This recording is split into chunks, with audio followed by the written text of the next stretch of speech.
All right, let's get into this.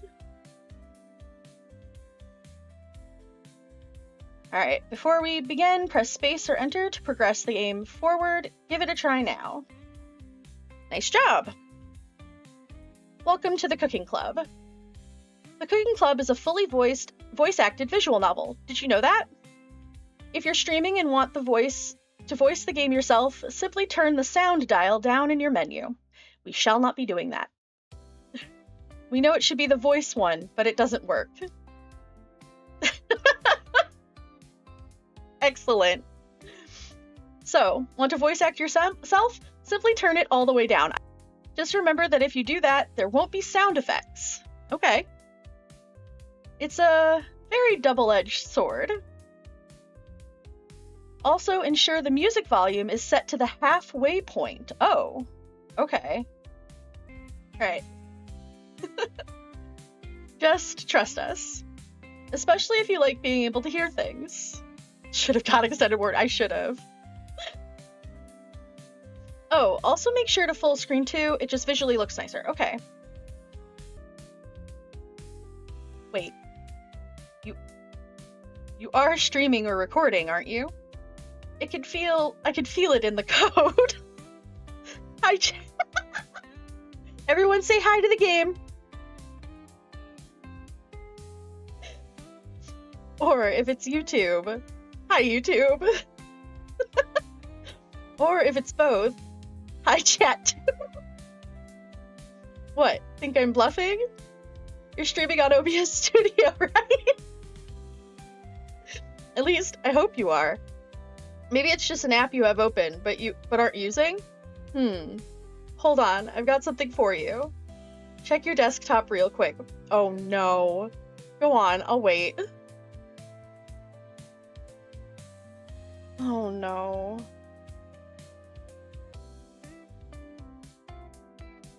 Open me.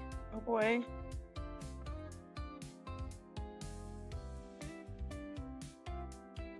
Is this the B-movie script?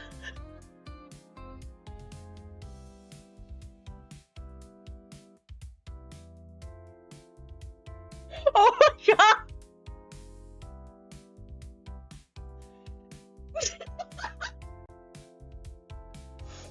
This is the whole... Okay, it's not the whole thing. Oh my god. This B-movie script is a reference when Zander was streaming on Twitch. I popped in chat to copy and paste in his chat the entire B.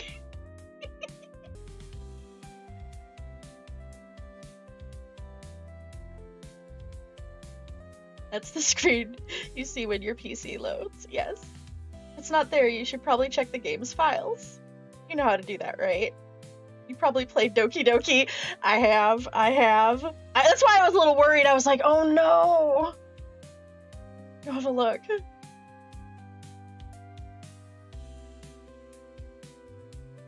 Get pranked. Hope you like the B movie. You know, here's a funny thing. I've never actually seen the B movie. Whimsy. Whimsy. Anyway, just a silly trick. I promise I'm not actually haunting your PC. Yet. Before we begin, what's your name? So who are you? 12 character limit. Well. Ah. Add an extra R there.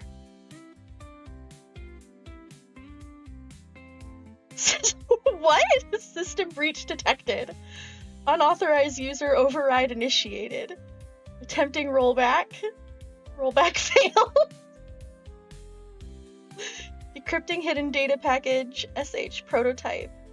Establish it. What did you guys do? Connection secured. Audio stream online.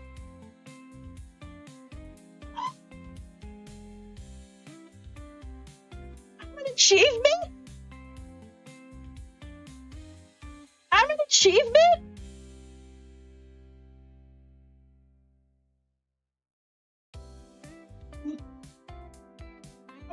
I'm gonna hit go in a second, but oh my god, I'm an achievement.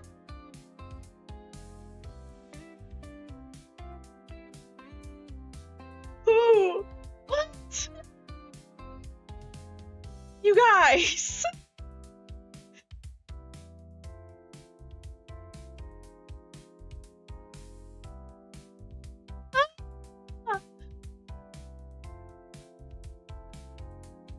Okay, yeah, you guys didn't see it. But there is an achievement. The cooking cream, wait, that sounds wrong, found the Aurora Easter egg. I said that during the when I played the demo, I think. Yes, I was playing the demo, or at some point. I loved hearing her already.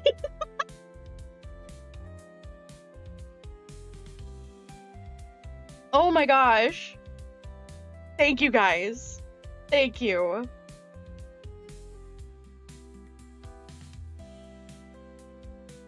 I'm an achievement.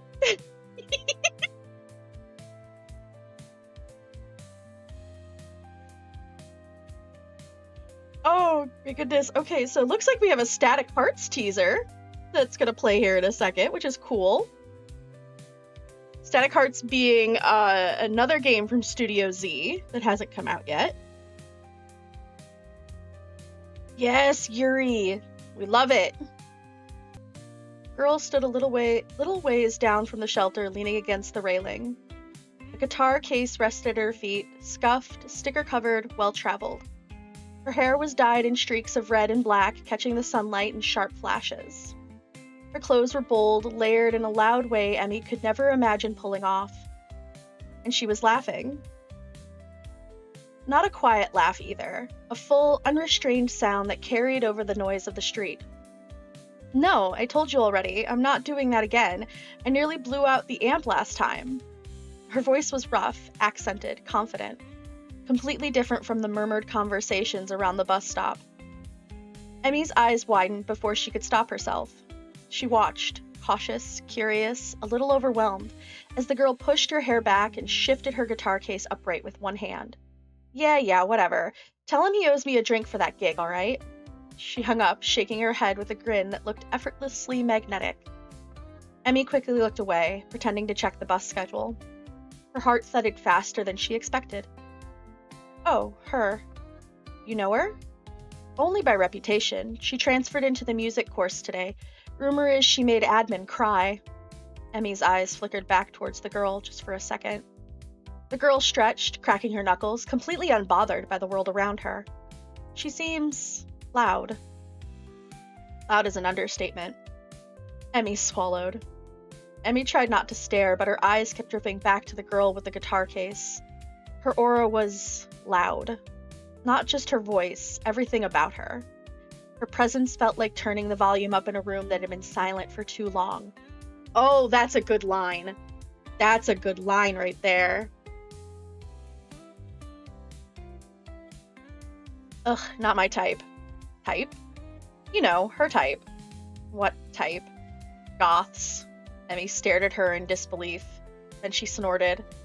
Then Jessie snorted. And both of them burst into quiet laughter, trying not to make a scene. She's not even dressed like a goth. Trust me, I can sense it. Goth energy. Emmy covered her mouth to stifle a laugh. Their giggles died down just enough for Emmy to breathe again. And that's when she glanced over. The girl had stopped adjusting her guitar case. Her headphones, previously around her neck, were pulled down fully. Her head had turned, and she was looking right at Emmy. A slow, easy smile tugged at the corner of her mouth. Not mocking, not annoyed, just amused. Warm. Like she caught Emmy staring and didn't mind. Emmy's breath instantly caught in her throat. Her heart kicked hard against her ribs. She froze, heat rising in her cheeks. Uh-oh. Don't say anything. She totally smiled at you. She did not. She absolutely did. Emmy shook her head quickly, trying to keep her heartbeat from launching out of her chest. But curiosity won out for one brief moment. She glanced sideways again, just in time to see the girl slip her headphones back on and lean casually against the bus stop railing, still smiling faintly to herself. Emmy whipped her gaze forward again. Oh no. Ah, that was so good. Well then, it's nice to meet you, Aurora.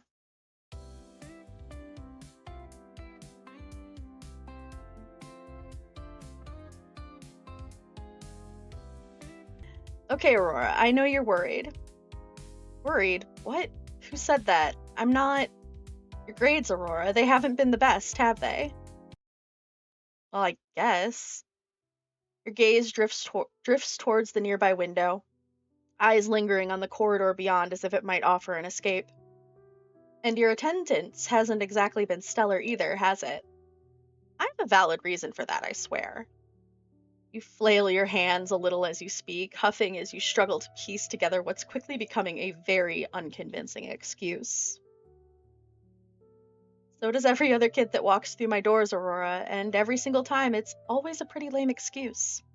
I mean, your report card. Do I really have to quote it here? You told Miss Suzuri that that you were 40 minutes late to your first period because Mr. K looks dumbfounded as he looks down at your report card, simply at a loss of words before his eyes finally meet yours again. Aurora, really? What? I was being honest. Because Windows updated my laptop alarm clock for 47 minutes straight. Really? It's not my fault. Microsoft just decided I needed a life update, I guess. You give a half smile, but Mr. K doesn't return it. He pinches the bridge of his nose like he's heard every excuse in the book, and maybe even written a few of them himself. You know, Aurora, if there was a prize for creativity, you'd be top of the class. So A plus then? Don't push your luck. Mr. K sighs, setting the report card down on his desk with a soft thump. It's a heavy report card. His eyes linger on it for a moment longer before shifting back to you. Look, I'm not here to roast you. Truth is, this is your final year. These grades, your attendance, whether you like it or not, they're going to matter more than excuses about alarms and updates. Yeah, I know. And I'm not saying you're doomed, not yet. But if we keep going like this, well, I don't want you looking back with regrets. He leans back in his chair, folding his arms as though weighing his next words carefully. So here's what we're going to do. I think it's best if we start with a little orientation quiz. A quiz? Seriously? Don't worry, it's not math or science. Think of it as a way for me to learn more about you, your strengths, your weaknesses, how you think. If I know more about how your brain ticks, maybe I can help steer you onto a path that makes sense for you. Sounds like a trap. If it is, then it's the friendliest trap you'll ever be caught in. Besides, it might even help you figure out a few things about yourself. He slides a slim folder across the desk towards you. Its cover is stamped in bold black letters. Orientation quiz. Take it. Take it seriously, Aurora. You might be surprised where it leads. Do I at least get partial credits if Windows tries to update me halfway through? If Windows shows up in your answers, I'm sending your results straight to Microsoft Tech Support. Despite the stern look on his face, you couldn't help but notice there was a trace of humor buried underneath Mr. K's words. Maybe it was the way his lips twitched, like he was fighting back a grin, or maybe it was the fact that he even entertained your excuse instead of throwing you straight into detention. The guy might have been going through what people politely call a midlife crisis. His tired eyes and ever-present coffee mug hinted as much, but at least he knew how to crack a joke. Now, you don't have to do this at home or in your own time. If you'd rather, we can sit here and get it done right now. No distractions, no excuses, no Windows updates. You're really not letting that go, are you? Not a chance. I'm framing that story for the staff lounge later. He leans back slightly in his chair, folding his arms as if he's already settled in for the long haul. So what'll it be, Aurora? Do you want to get this orientation quiz over with here and now? You glance at the folder again. The bold black letters on the cover almost feel like they're staring you down. Maybe it was better to rip the bandage off quickly. Fine, let's do it. Right here, right now. Good choice. Don't overthink it. Just be honest with your answers. You might learn something about yourself too. You open the folder, pen in hand. The first question stares back at you like a challenge waiting to be faced. And so the quiz begins. All right. Now, I know that there are some achievements for this specifically, but I think on this first go through, I'm just gonna answer as honestly as I can. Well, as honestly as I know I'm able. Um, and we'll go from there. All right. So, what is your favorite flavor? Salty, sweet, savory, sour. I don't like food in general, and I can vibe with anything.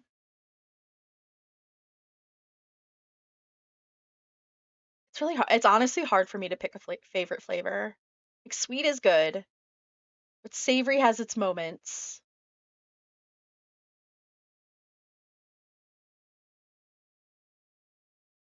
I'm gonna actually go with I can vibe with anything because I really can.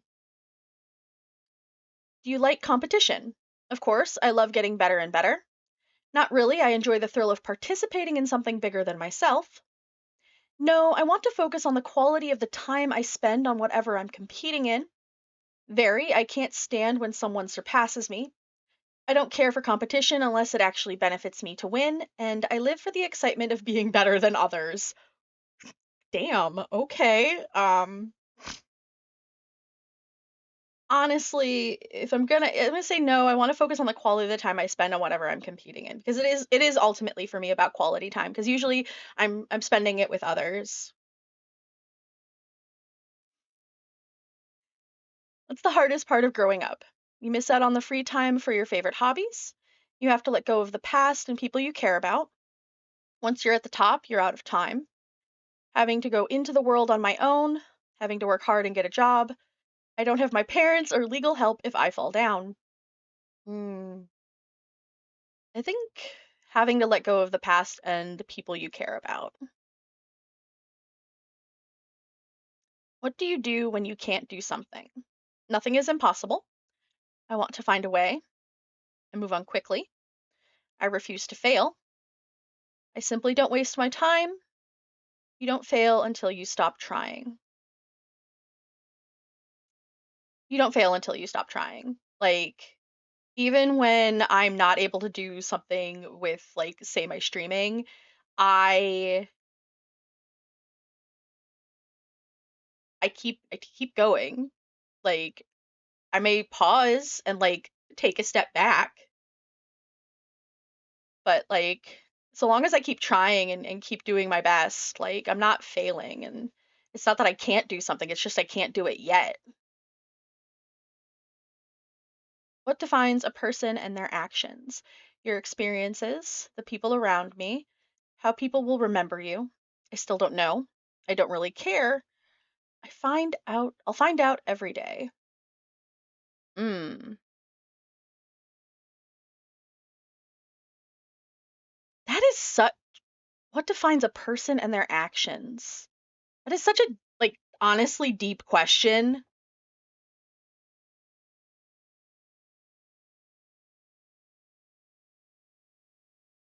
but I'm gonna be real honest. I still don't know.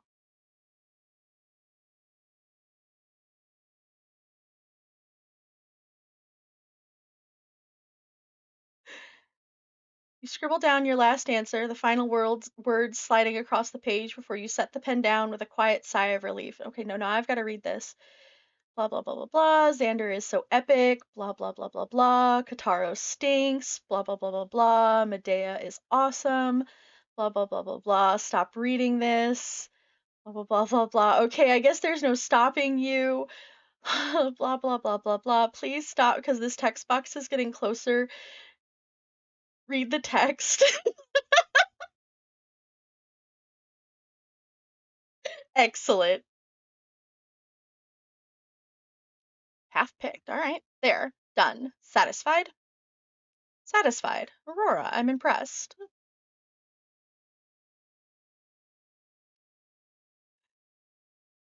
Mr. K flips through your quiz with an almost surprising attentiveness, nodding slowly at some answers and chuckling softly at others. He took it seriously, more than most kids would, to be honest. That says something. Yeah, like what?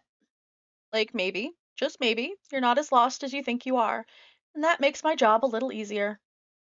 He closes the folder, looking you in the eye with something resembling genuine pride. You've got potential, Aurora. Don't let a late alarm or a few bad grades make you forget that. The warmth in his words catches you off guard. For a brief moment, Mr. K doesn't look tired or worn down, just proud, like a teacher who still believes in his students. Yeah, no, I wish I had Mr. K in school. But then something strange happens. If I remember what's about to happen, because I remember this from the demo, just warning for everybody, there is a bit of a noise that happens here. So just sound warning, because it surprised me last time. A faint beeping sound cuts through his words. At first, you think it's his coffee machine or maybe the intercom. Oh, you removed it? I adore you. I adore you for removing it so much. It pissed me off too much to like it anymore. Thank you. It was such a. It was a little. Like when I was playing the demo, it was kind of jarring. And like I got that it was supposed to be, but also like. Ugh. So like, that's awesome. Mr. K, what's that noise? What noise?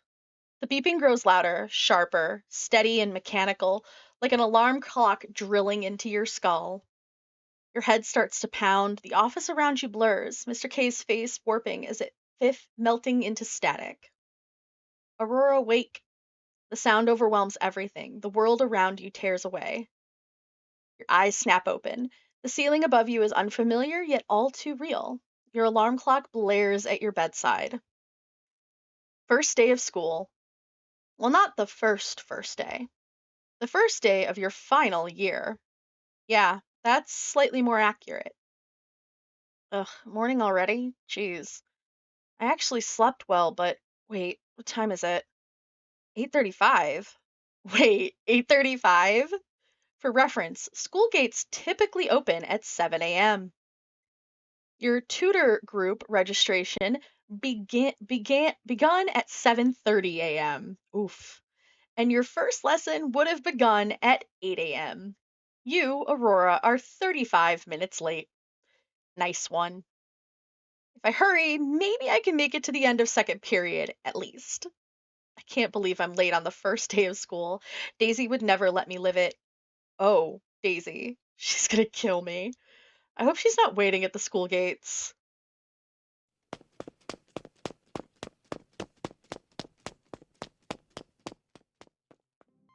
After pushing just about every other student who was skipping on class, dog walker, and mailman out of your way, you made it to Ashridge Academy just in time. Well, not really. You're still actually late. You're still late, actually. But hey, new PR? Jeez. Maybe I should join the track team. I beat my record this time. I'm still on time, right? Oh well. It can't get any worse than this. Not foreshadowing at all. At least I can make it before first period ends. Well. Look who finally decided to turn up. Voices! Told you. Foreshadowing. Do you even know what time it is, mister? I waited outside for so long, I barely made it in time for class. I'm sorry, I really am. You better be. Imagine how stupid I looked. Daisy paused, pouting as her eyebrows creased and cheeks puffed out. Explaining that I was waiting for my dumb best friend to finally roll out of bed. Hey, I made it here in half the time I did last year. I was barely able to sneak out of class. Aw, did you sneak out of class for little old me? I hope you're grateful. I am grateful. Grateful that you were worried sick waiting for me, so you came all the way here to make sure I made it to school. Worried? I took pity on you and didn't want to be held responsible if you didn't come to school on time. Speaking of class, I'm gonna be late. Right, class. Wait. Wait, no. You're late already. You can feel your lips tighten and your forehead crinkle at the lack of brain cells Daisy actually has. Ugh, now I'm really late. Let's hurry. The two of you would quickly dash back inside of Ashridge Academy's hallways, timing your dodges of hall monitors and pesky substitute teachers until you would. I feel like there's a word missing between would and your. Until you would find your way back to into your classroom, hoping to go unnoticed. You tried your best to sneak back into the class, but you received some odd and confused glances from your own classmates. Fortunately for you, though, everybody was chatting away, and your teacher was too busy writing some formula to even see you enter. Well, that was until Daisy attempted to sneak in. You've never heard a door slam so heavily in your entire life. What on earth was. Alright, settle down. Ah, Daisy, I see you finally found the friend you were waiting on outside. So glad you could both join us. I hope you set backup alarms. Cutting it a little close, don't you think? So much for going unnoticed, right? Ugh, way to embarrass me. Yeah, okay. Thanks, Daisy. My bad. It won't happen again. Yeah, right. You better not snore in class again either. It was one time. Ahem.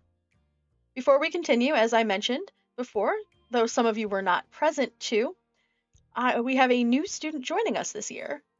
She'll be attending class tomorrow, though you may see her around the school today. Be sure to give her a warm welcome. A new student, huh?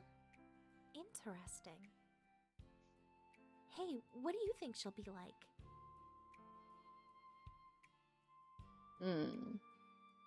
Cold and strict, cheerful, looking for my replacement already.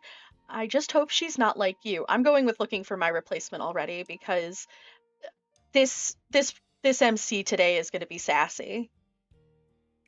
I'll always have time for you. I just think it'd be nice to see a new face. Well, we'll see for ourselves tomorrow. What about you? What do you think? Me? Someone that isn't late to school? Hey, I'm not done yet. As seniors, this is your final year here at Ashridge Academy. You're the top of the food chain, the future, and the legacy of this school. Jeez, no pressure. God damn. You're all going to grow up and figure out what you want to do with your lives. So today, there's a walkthrough during lunch in the main hall for the different clubs and organizations the school offers. Now is the time to try new things and figure out which direction you're headed, so be sure to check it out. Take the rest of class time here to sort out your schedules and figure out your next class. Wow. We really are in our last year of high school. Yeah, I guess so. That means we'll have to grow up and do taxes and stuff. That's true. I don't wanna. I don't want it either. I feel you, Daisy. Tax season is coming up and I want nothing to do with it. I think before you can even attempt to explain to Daisy that life doesn't quite work that way, the soft ring of an old Nokia, so not soft at all, really, begins to blare in the classroom. Multiple students panic, reaching into their bags to make sure their phone was off when your teacher picks up his phone. Thank God that wasn't mine. The teacher speaks in hushed tones for a few moments before his eyes dart over towards you. Yeah, I'll send him down. Him? That's half the class eliminated. Aurora, Mr. K would like to see you in his office. The classmates' chattering suddenly comes to a halt. Ooh. In trouble so soon? Damn, Daisy. That's probably what you get for being so late. With Daisy's final witty remark about your lateness, you slowly stand with just about everyone watching and make your leave to head to Mr. K's office.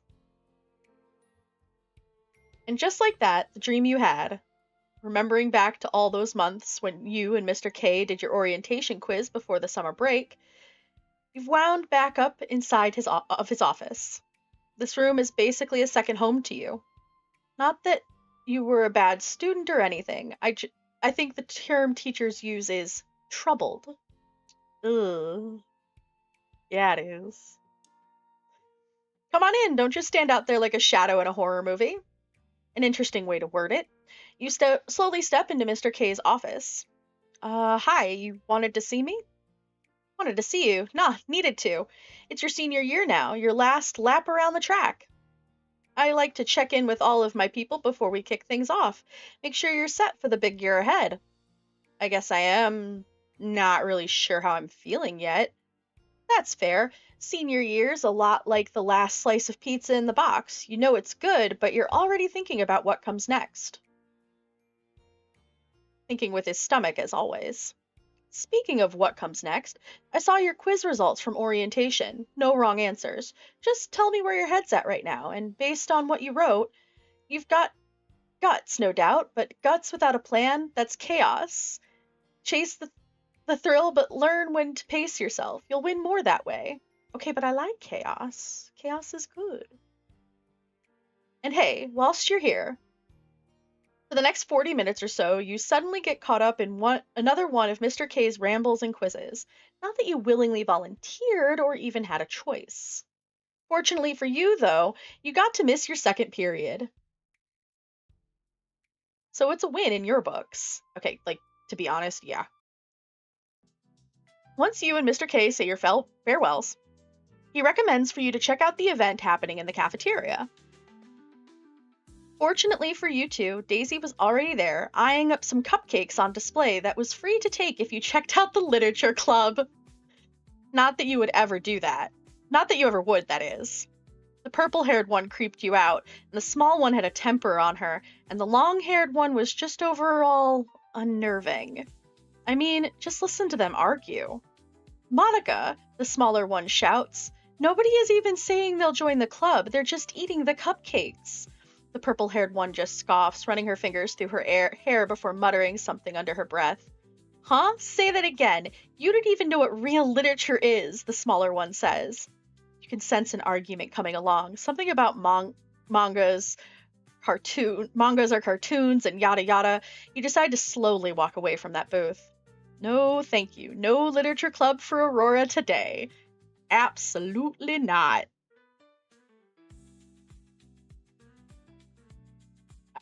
Do not want any of that. There you are.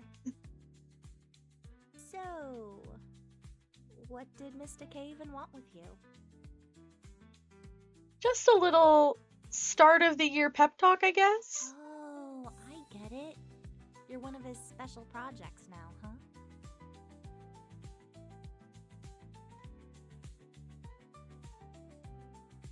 I don't know what that means, but probably. This is always my favorite part of the year. So many clubs, so much free stuff and candy. Zero chance I'll actually commit to any of them. As you roll your eyes at Daisy, you realize that a pretty-looking, sporty girl is staring directly at the two of you. Normally, this is where you would quickly scatter away like a pair of raccoons caught diving into a trash can, but unfortunately for you, you've already made eye contact. Hey! You there! Yes, you! Ah, crap. Me? Yep, you. Come here. I've got something for you. Oh no. What is this girl doing? Shouting, Daisy. She's shouting. Somebody call Captain Obvious because his little sidekick, Little Miss Obvious, is on the loose today. Oblivious, sorry. That was mean. I didn't mean that. You and Daisy approach the table and look down. The table is scattered with an assortment of hand-drawn leaflets and promotional material. A majority of it is stained in cake batter. You don't dare to pick them up. But hey, look, tacos! Daisy is already drooling, isn't she? Try it. Okay? She made me do this too. Aurora takes a bite. Okay, why is it spicy? It's a taco. Tacos should be at least a little spicy, like small spice. It's really got personality. This is amazing. I'm gonna say it's got personality. I want to try. It's actually not that bad. Damn. Was our rep really that depressing? We have standards. No, I just wasn't expecting that. I wonder what you were expecting. I've just had better ones before? Guess I still have some room for growth. Maybe you could show me what I'm missing. Me? So, you're joining, right? Eating a taco does not mean I will automatically join something. Rude. Wait, what? Come on! It's fate! You got taste buds and an open schedule. Probably. I don't know. Across the cafeteria, you spotted Mr. K watching from a distance, smiling, knowingly. Not creepy at all. Fine, I'll join. Well, I'm not letting you suffer alone. I guess I'm in too. Yes! That's what I'm talking about! Ooh, do we shake her hand or do we not shake her hand?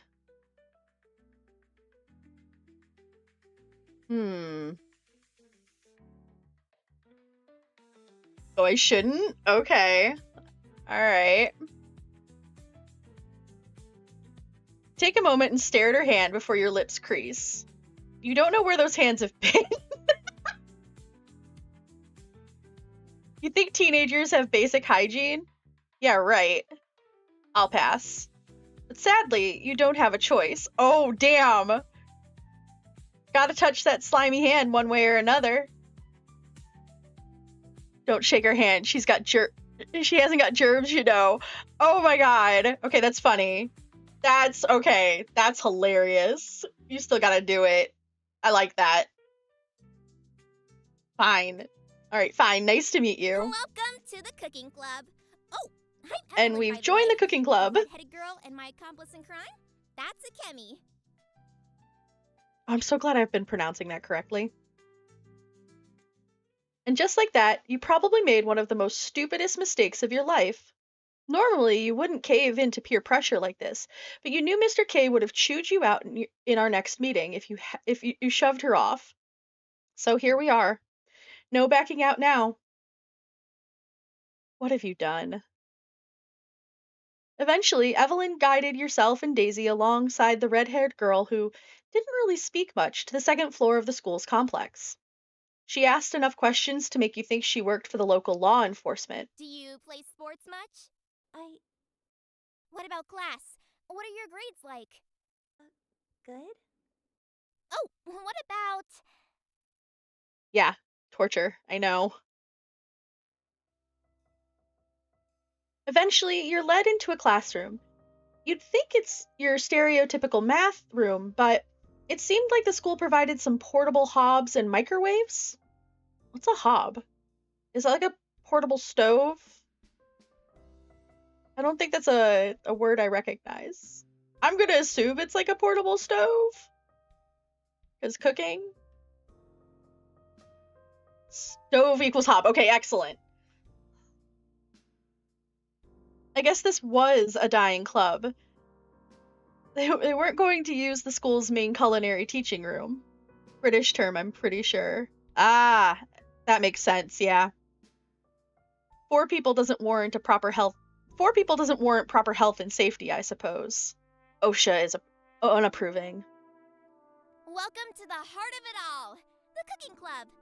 Home of flour explosions, culinary disasters, and sometimes actual food.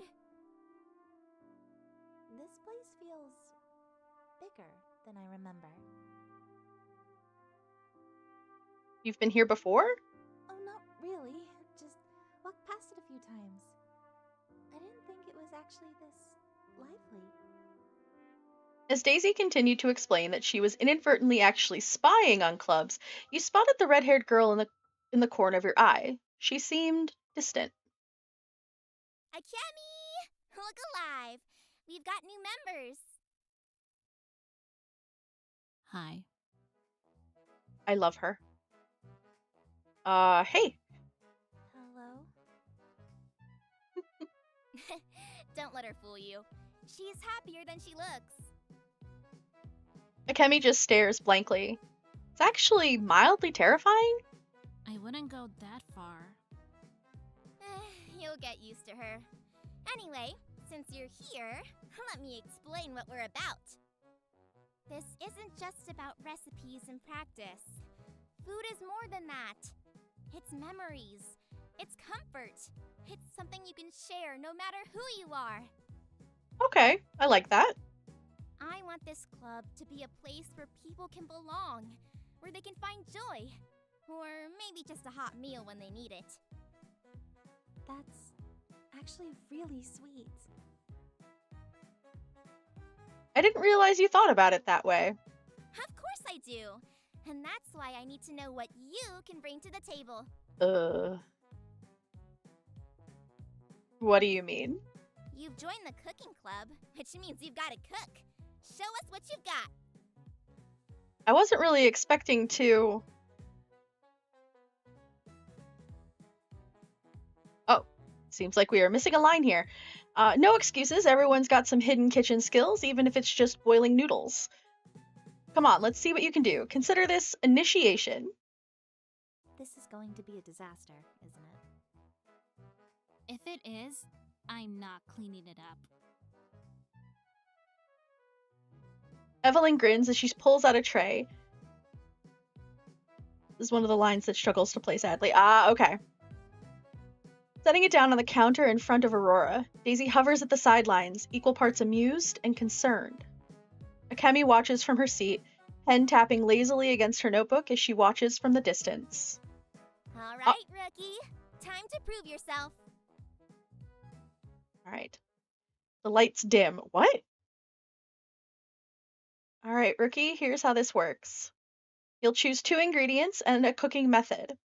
Depending on your choices, the results could be delicious, decent, or a total disaster. Ready? Let's go. What lies before you are 4 options that Evelyn has provided. A ripe tomato, a block of mature cheddar cheese, a piece of chocolate, and a chicken breast. Is this real? Is this really a cooking club? Well, I guess. Take your pick. Pick your first ingredient. All right. So when I played the demo, I played it safe, but I feel like I feel like being chaotic. And like I've already joined the club, they're not going to kick me out, right? Like there could be an ending here. I could just make something so terrible that they're like, "No, please go. You're going to get us all sick."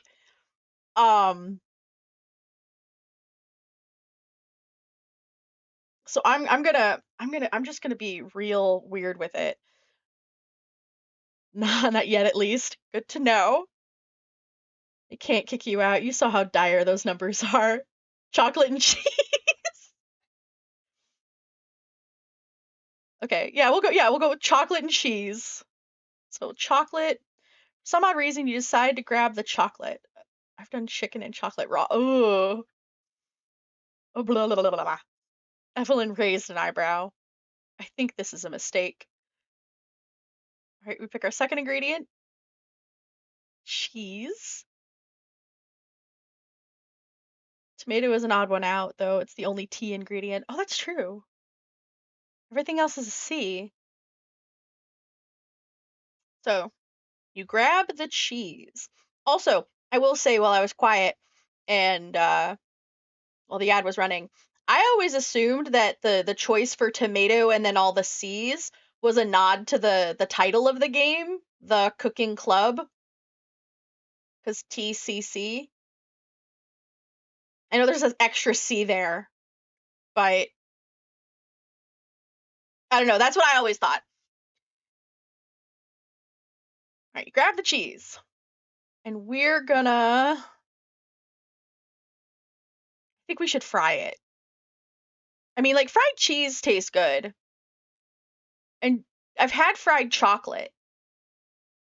But this is a teenage child frying things. I don't feel like they'd be making like The cooking club is cooked is what it totally stands for. Love it. So we're gonna fry it.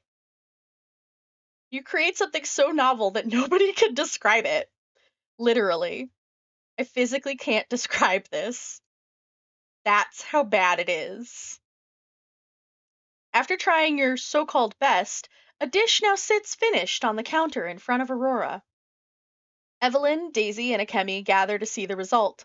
The room grows quiet as the others lean forward, waiting to see what you've created. Whoa, stop! Don't serve that! You'll poison us! I think it's still smoking. That's impressive in his own way. An eldritch abomination dish. Is it moving? Yes. Wait, I missed a line.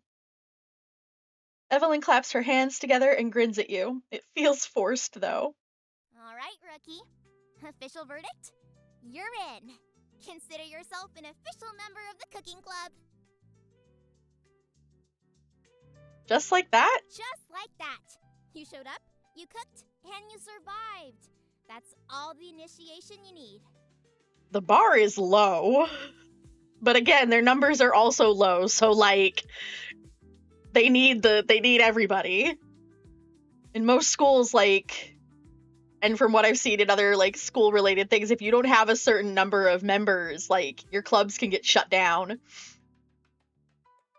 Evelyn turns towards Daisy, her smile turning back into a beaming grin. And you. You are not getting away easily either. You're part of this now too. Huh? Wait, I never said I...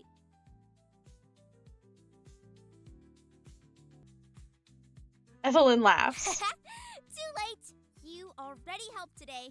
That makes you an accomplice. Welcome aboard. Daisy sighs, looking at you with a smug smile. I guess I don't have a choice, do I?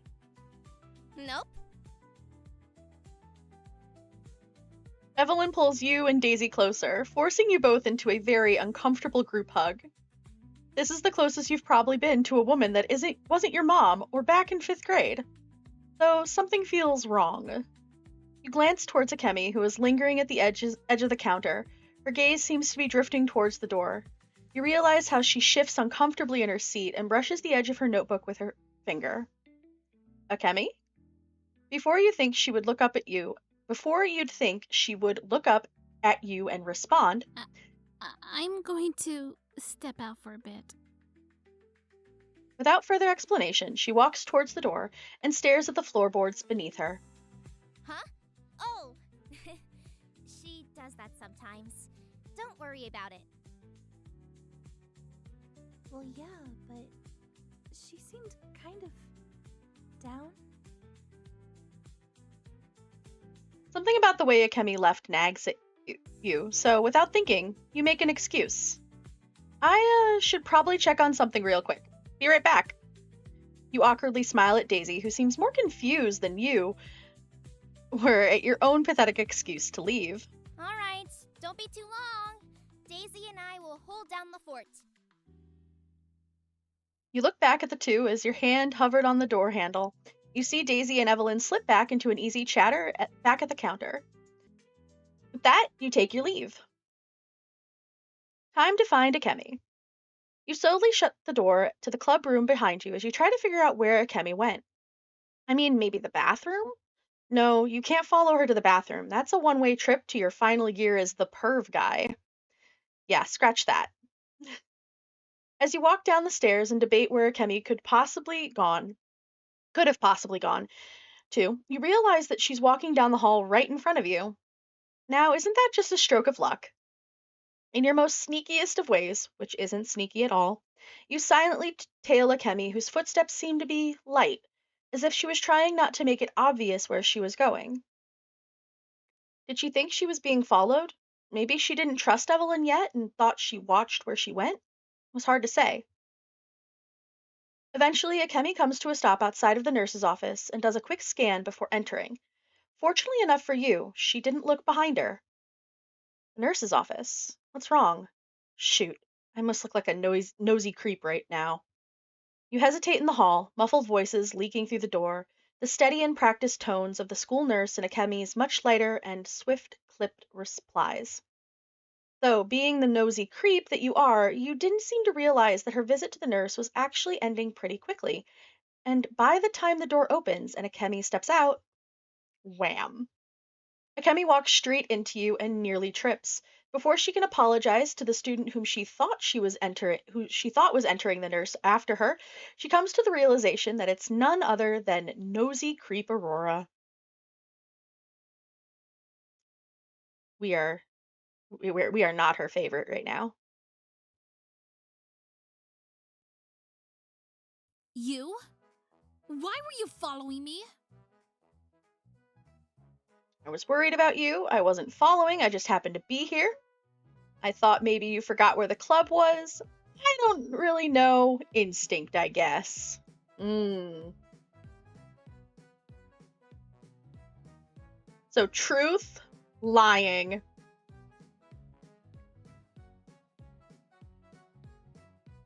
Lying, but like poorly. And So that feels like truth, but also vibes.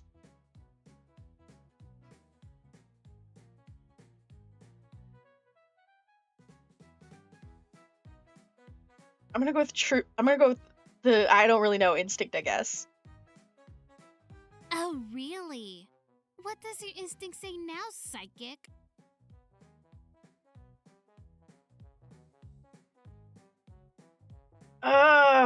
Tsunderes. There's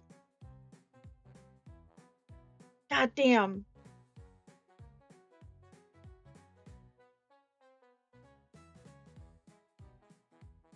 It says you're really prickly. Jeez. Either way, that's a weird answer. Akemi sighs, tucking her notebook under her arm as she starts walking back towards the club. You quickly follow after. Don't read too much into it. I just have to see the nurse sometimes. Routine stuff. No, not her favorite at all right now. No, I most certainly am not. Routine stuff? Yeah. Think of it like maintenance. Not everyone works perfectly, you know. That's true. Her voice was quieter this time. Her eyes looked at the floor, purposely avoiding your gaze. Anyways, it's not like I'm about to kneel over. You don't have to babysit me. I wasn't. But thanks, I guess. The silence between the two of you isn't heavy, it's cautious, like words balancing on the edge of something unsaid. The two of you began to weigh your I can read. The two of you began to make your way back towards the club room, until a certain counselor runs towards you, out of breath and out of shape. There you are. I've been looking all over for you. Perfect timing. Mr. K, what's wrong? Nothing's wrong, nothing at all. In fact, I've got a favor. There's a new student who just transferred here, and I'd like you to give her a proper tour. Think of it as leadership practice.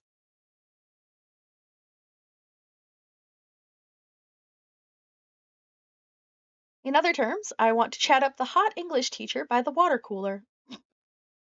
A tour? Now? Exactly now. She's waiting in the office. Come on. You glance back at Akemi. She waves you off with a small flick of her wrist. Go on. Duty calls. Before you could apologize, Mr. K ushers you down the hallway down the hallway at a rapid speed.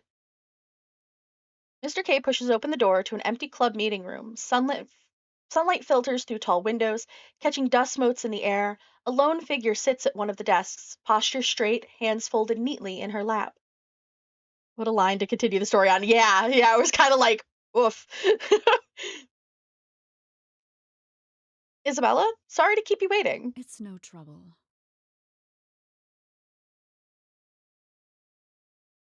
Wonderful, wonderful.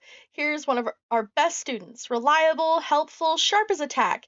He'll give you a quick tour of the school so you don't get lost on your first day.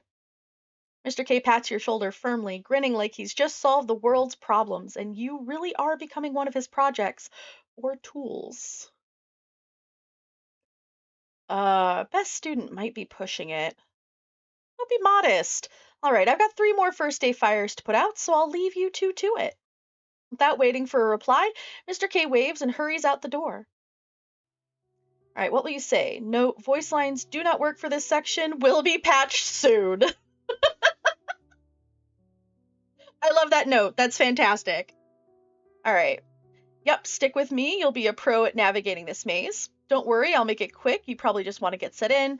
I'll try not to get us lost. No promises, though. All right, because I decided I was going to be sassy. I'll try not to get us lost. Try? How often does the best student get lost? Say there's about a 25% chance rate. Grand. Isabella stares at you before sighing, brushing her skirt down before facing you. Her smile is polite, but there's a cool distance in her tone, as if she's just weighing every word. One of those choices are canon according to her book. That's true. That's true. Well then, shall we begin? This is going to be a long tour. So, where do you want to go? Oh, shouldn't you already have a plan? A proper student of this academy would know all the best places to take someone. Time to play defense. Isabella is already on the attack, and the two of you have only just met. Talk about feisty. I mean, I have a few ideas, but I thought I'd ask you what you'd prefer. Isabella nods and briefly smiles. Clever answer. But it sounds like stalling. Surely you've scouted the grounds by now, haven't you? Scouted, sure, but it's different when you're with someone else. I wanted to make it good for you. Isabella blinks twice before a slight twinge of red blooms over her face. You talk as if that isn't exactly what you're supposed to say. Still, perhaps I'll let you prove it. So far, so good. What will you say? Don't get used to me complimenting you. You're kind of a handful. Careful, if you keep blushing like that, people will think we're on a date. So where do you want to start? I am flirting with her. Ahem.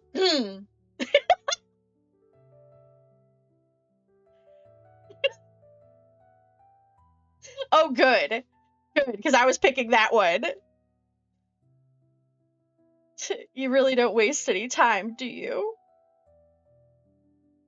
Just calling it how I see it. You wink. That was cheesy. Don't do that again. I'll do it again. You can't stop me, game. You're so canon girlfriend coded to me, like flirting right off the bat, right? I'm with you, Jade. I'm with you.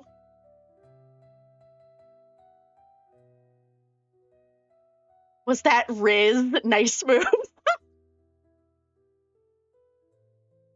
You hear that, guys? I have Riz. Old words for a guide who hasn't proven himself yet. Whatever you said, it was enough to keep Isabella following along without complaint. The two of you walked in silence for a few moments, the air oddly charged. She kept her eyes on you, as if waiting for your next move. I think I know a place you might like. Oh, and what would that be? Her brows knit together, suspicion flickering in her gaze. There's a club I think you should check out. A club?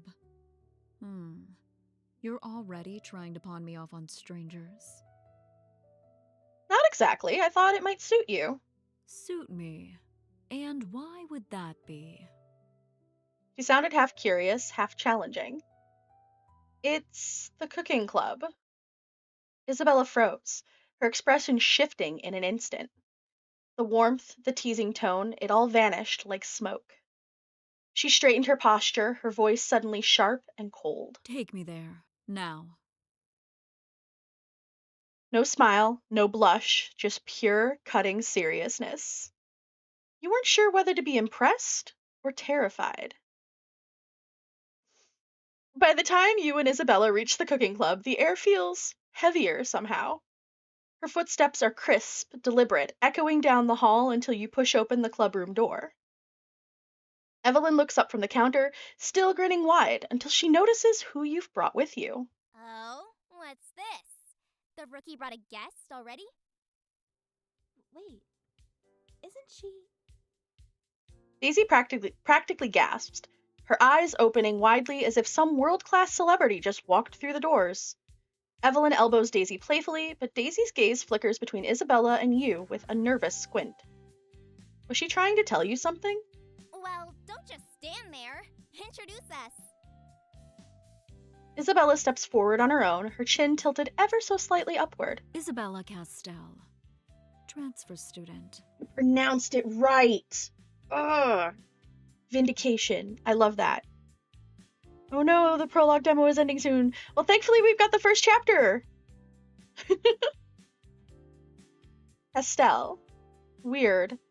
It sounds like a familiar last name. Well, not foreshadowing anything at all, is it? Her tone is precise, almost businesslike. She doesn't bow, doesn't fidget, just stares at the two of them like she's reading a dossier. Wow. Formal. A transfer, huh? Well, hey, that's perfect. Always room for more in the cooking club.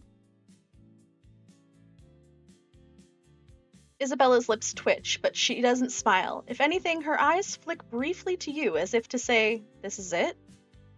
Before you can say anything, Akemi steps back into the clubroom, her usual calm demeanor intact. Oh? Her eyes immediately land on Isabella, and she pauses, taking in the composed figure standing in front of you. Though she doesn't look surprised, there's a subtle shift in her posture, a measured wariness, like she's silently recalibrating the room. Isabella meets Akemi's gaze briefly, unreadable as always. No words are exchanged, but the tension is there, quiet, almost imperceptible. I see. We have a new member student? Huh?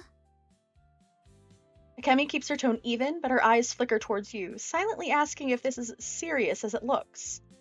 She tucks a strand of hair behind her ear, her movements deliberate and controlled. All right, I'll settle over here.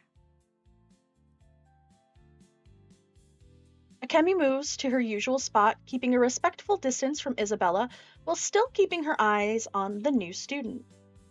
Ah, looks like someone's already meeting the newest member. Don't worry about her, Isabella. She's no threat. At least not yet. That sounded ominous. Don't look so stiff. We don't bite. Well, not unless it's into cake. Come on.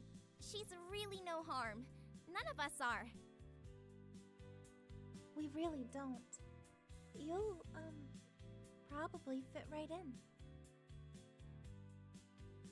Isabella doesn't immediately respond, her expression as unreadable as ever. Still, her gaze lingers on Daisy's hesitant smile, then on Evelyn's teasing grin, and finally on Akemi, who hasn't looked away once.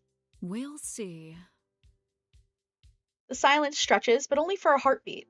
Then Evelyn starts chattering again, Daisy laughs nervously, and even Akemi adds in a quiet remark of her own. Isabella's answers are clipped, reserved, but the edges start to soften as the minutes pass. And you? You find yourself watching it all unfold, the careful dance of new personalities meeting old, sparks of rivalry mixing with hints of something warmer.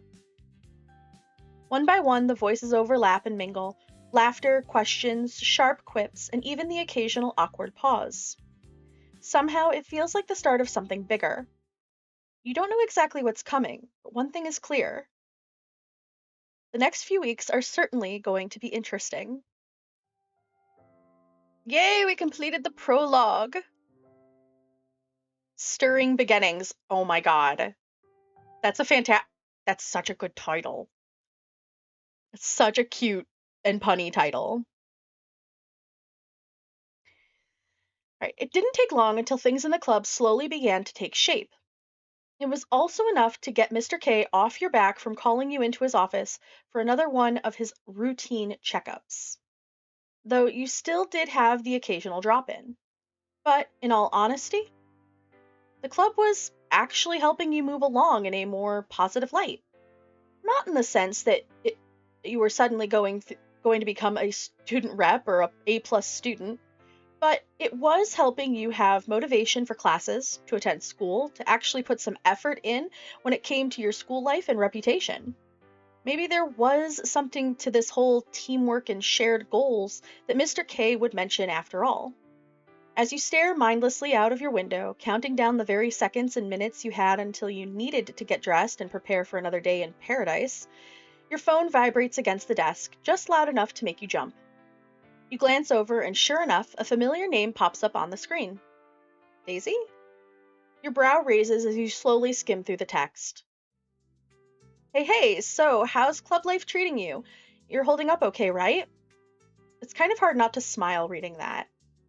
Out of everyone, Daisy's the one who still talks like this is all just some after-school hangout instead of a miniature war zone. You pick up the phone and type out a reply. Yeah, still alive somehow you. If you mean surviving Evelyn's drills, barely. I didn't think you'd be the one checking up on me. I'm gonna go still alive somehow. Aw, look at you being all positive today. I was just thinking about how crazy things have been lately. I know everyone's got their own stuff going on, but I wanted to make sure you're doing okay, you know? You can almost hear her voice through the screen, that warm, slightly nervous tone she gets when she's trying not to sound too serious. Yeah, I'm alright, thanks, Daisy. Good, that's what I wanted to hear. Now don't make me regret saying that by burning the kitchen down today. Eventually, you set your phone down onto your bedding and throw yourself on top of your bed. Maybe I'll head in early today? Well, that's not like you. Can't have Daisy thinking I'm irresponsible or anything. You say as you haven't been late more than anyone in your entire grade. After another few moments pass, you finally decide to get up and get dressed, bidding a quick farewell to your mom and dad before grabbing a piece of toast for your walk to the academy. Toast and walk into school, that's so good. The walk to school is quieter than usual, usually is when you leave early. No blaring alarms, no sprinting through half-eaten toast, just the sounds of your shoes against the pavement and the faint hum of the morning breeze. This is nice. You felt relaxed for once. Eventually, you wound up at the main entrance of Ashridge Academy with not a single soul yet in sight. You stop outside of the clubroom door to faint mumblings and cluttering from inside. Guess I'm not the only one who decided to turn up early today? You enter the room. And much to your surprise, you find Daisy standing alone over at one of the makeshift worktop counters, mixing what seems to be some sort of dough? You know, most people start their day with coffee, not a potential back injury. Daisy looks up, startled at the sudden boom of your voice. Seems like she didn't notice you came in. Oh, you startled me. By now, she had set the bowl down with a soft thud before wiping off some of the flour that had stained her uniform. I thought I would try and get some prep work done before everyone else came in. No, Daisy is adorable and I love her. Daisy smirks. Didn't expect you to beat the others here, though. I liked her sprite with the bowl and sticking out her tongue because I do that. When I am like super concentrated on something, I absolutely do the like my tongue half sticking out thing. So I get it. Hey, I can be early. Sometimes. Once every 5 years or so. Daisy giggles and smiles at you before walking over to the club's agenda calendar, with a skip in her step, flipping the calendar all the way through until she was 5 years in or so. I'll mark your next early expected arrival on the calendar then. There's a lightness to her tone that's hard not to get caught up in. You've noticed it before. Even when things get tense, Daisy somehow keeps this warmth about her. Oh. Not loud or showy, just quietly comforting. So what's the plan for today? Scare Evelyn by being too productive and making her think we was replaced by zombies or aliens? Daisy tuts and rolls her eyes as she moves away from the calendar and back to you. Tempting, but no. I was just gonna get things ready for when she got here. She mentions she wants to try out a new group recipe and, well... Let me guess. It's somehow 3 times more complicated than the last dish she made us attempt? Daisy sighs, but still nods. Bingo. She sighs, but there's still that little smile tugging at the corner of her mouth. You watch Daisy for a few more moments before eyeing up the disaster of flour and dough that was spread out across the countertop. Mind if I help? You? Volunteering? You roll your eyes. Don't make it weird. Daisy gently elbows you with a smile, her eyes lingering on the way your lips crease to form your own. Okay, now I get it. I was like, what are we doing? Now, it's smiling. It's smiling. Before her face gets red. Well, what are you waiting for? Get stuck in. Daisy guides you to the countertop, and you both get to work trying to fix whatever this thing even was. It really was a sad excuse for dough, though. Hey, that rhymed. I love the little, narration fourth wall breaks. Those are really good. Those really give the narration just, a really, nice lightheartedness to it. It's some good stuff. The two stand at the counter, mixing ingredients together. The quiet rhythm of stirring fills the room, soft and steady. It's kind of nice. Simple, even. No drama, no lectures, no chaos. Just you, Daisy, and the quiet clink of metal spoons against a mixing bowl. Hey. Did you ever realize who Isabella actually was? Aside from being a transfer student? That's just ADHD brain noticing its own self-narration. Okay, yeah, it kind of is. Oh, no wonder I like it so much. It's basically how my brain do. We are talking about our Isabella, right? Daisy nods. I mean, I guess her last name rings a bell. Why? Daisy places her bowl back on the countertop before grinning at you, holding 2 spoons as if it was a hint as to who she was. It doesn't help. You really don't know? You shake your head. Her family owns Castell Confectionaries? The English bakery chain that's basically everywhere? Jeez, you really do live under a rock. You blink once, then twice, then 3 times. Huh. It's one of those names you've heard 1,000 times, thousands of times without ever really thinking twice. Billboards, cafe counters, little pastel boxes that probably cost more than your weekly lunch budget. You're pretty certain they've done some pretty big collabs with streamers, actually, which was weird given they were a bakery chain. Okay, look. If a bakery chain wanted to collab with me and I've got, free pastries, I'd be down. I would be down so quickly. You have no idea. I'm just putting it out there. I don't think it's weird at all. The irony in what you just said about collabing with a bakery. I know. I know.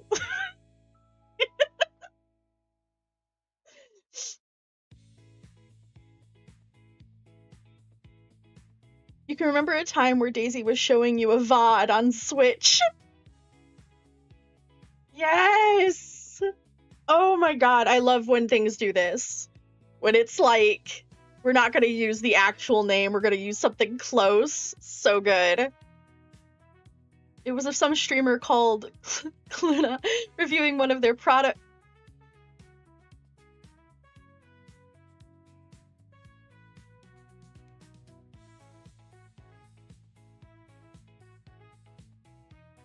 You guys. Oh my god.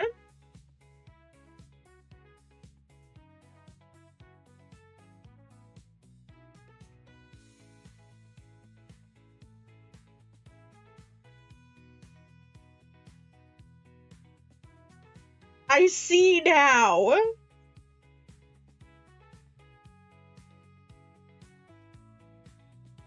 One of their products with another Switch streamer or a revolt or something. All you remember is Daisy nearly peed herself from laughing over an image of Linnea having her OC as one of those bibbity toilet memes. Bibbity clue or something she called it. They're kind of baking royalty? Her family is from London, which probably explains why she's an exchange student here. They're always traveling for openings, competitions, magazine features, the works. Even some of the super yummy sweets we've made here, they've been her family recipes that Evelyn got from a cookbook. You're kidding. Daisy shakes her head. Nope. She never brags about it, though. Which is weird. How so? Well, you'd think someone with a background like that would be all, oh, I can't possibly use store-brand sugar. Oh, is Isabella gonna walk in on this? Oh no. But she's just Okay. Isabella. Okay. She had a temper and an attitude problem, but she wasn't super egotistical. At least not that you've seen. So she's royalty in the food world and she's just hanging around this stingy little club? Daisy nods. Maybe she wanted a break from the spotlight? You shrug, but can't help but think. The thought of Isabella, quiet, polite, slightly too serious Isabella, coming from a world of pristine glass counters and perfect macarons. Yeah, that's something. Huh, guess that explains why my cupcakes kept coming out like bricks compared to hers. Don't worry. You've got, enthusiasm. That's worth something. Right, enthusiasm, my greatest skill. She laughs softly, shaking her head, and for a moment the room feels lighter, warmer, like the morning sun finally decided to reach the windows. Oh. 30 minutes later. The sun spills through the tall windows of the cooking club classroom, painting the counters and stovetops in warm morning light. Evelyn claps her hands together, standing in front of the whiteboard with a grin. God, it's only the whatever day. All right, everyone. Since we've officially got a full team, I thought we could start today with a little icebreaker. Chocolate and cheese flavor enthusiasm. Yup. Absolutely. An icebreaker? What kind? To the side of you, Akemi gestures to the table, filled to the top with various ingredients. Oh no, I have to put something together again. You each pick one thing from the lineup. Don't think too hard. Just pick whatever feels right to you. Oh no. Akemi sighs, groggily rubbing her eyes. Seems like she isn't an early morning person. Same. You really woke me up for this. Come on, Akemi. You first. Gotta get out of that comfort zone of yours. Somehow. Akemi sighed, dragged her chair back, and walked up to the counter. She scanned the ingredients, then picked up a small bowl of potatoes. An interesting choice. Potatoes. Can't mess up potatoes. Potatoes? Potatoes. Peculiar, yet interesting. Why potatoes? They're timeless, comforting. You can adjust them however you like and want, and they'll still taste like home. Absolutely. Agreed.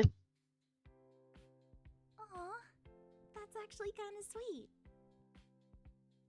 Akemi crossed her arms, turning away with a faint huff. Don't make it weird. Evelyn laughed and pointed at Daisy. Your turn, Sunshine. Daisy skipped up to the counter and almost immediately picked up a small bowl of chocolate chips. Unhealthy as always, Daisy. Hey! Chocolate chips are so sweet. So nostalgic. And it's a dessert must-have. I have to agree with that too. I remember stealing these from my mom's pantry all the time. Pretty sure I used to eat your mom's, too. Daisy stuck her tongue out before grinning. That would explain why I would always get stuck with the blame for missing chocolate chips. Oh, please. You used to eat them and dip them in ketchup. You've never so quickly in your life slapped your hand over Daisy's mouth. I'm sorry. With all due respect. What? Don't worry about it. My turn now, right? Good distraction. You walk up to the counter. 6 options sit before you. No voice lines do not work here. Okay. You have tomatoes, sugar, cilantro, bread, honey, and garlic. Well, bread is fantastic. Like, we love carbs in this house.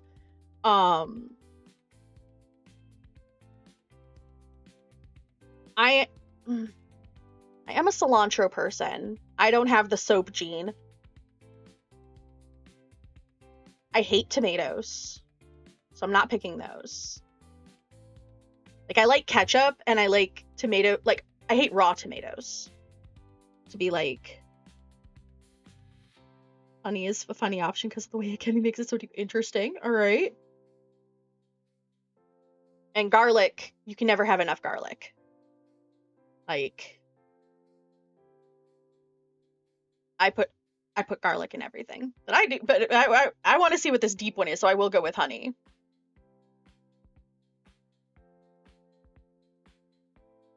I pick honey. It's natural and takes a lot of work to make something that's good. I guess I like that. It's patient, but not overbearing. Aw, that's poetic. How adorable. Bees literally work themselves to death for that. Kind of grim when you think about it. God damn, Akemi. Still, there's beauty in effort, right? Just don't die boiling a stew or something. Just don't die boiling a stew or something that is patient? Well, nice picks. You can always tell a lot about someone by the flavor they lean towards. That's certainly a way to profile people, I would suppose. Isabella finally steps up, staring over the ingredients that you yourself just pondered over before making her own choice.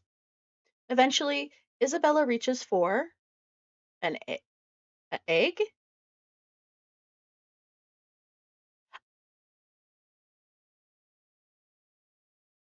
Eggs are the foundation of most dishes I know.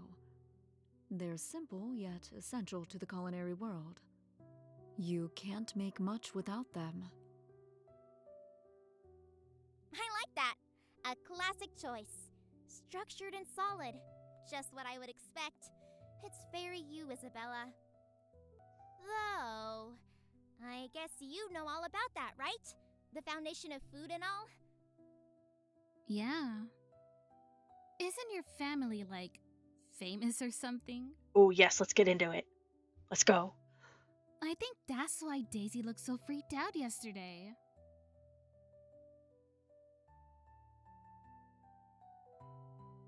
Isabella stiffens slightly.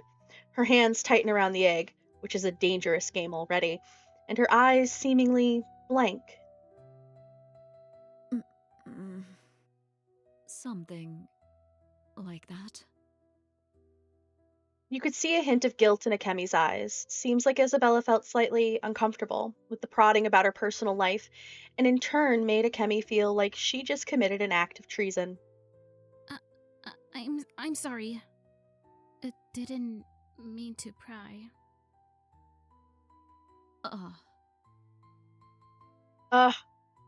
I like these two having a little bit of an understanding, even if it's like they don't know everything. I need these two to be like besties. Please. Okay. It's fine, really. The silence stretched for a moment before Evelyn clapped her hands again to reset the mood. Alrighty. I think that's enough, deep talk for everyone. Especially for one morning. Before we wrap up, I've got some paperwork for everyone.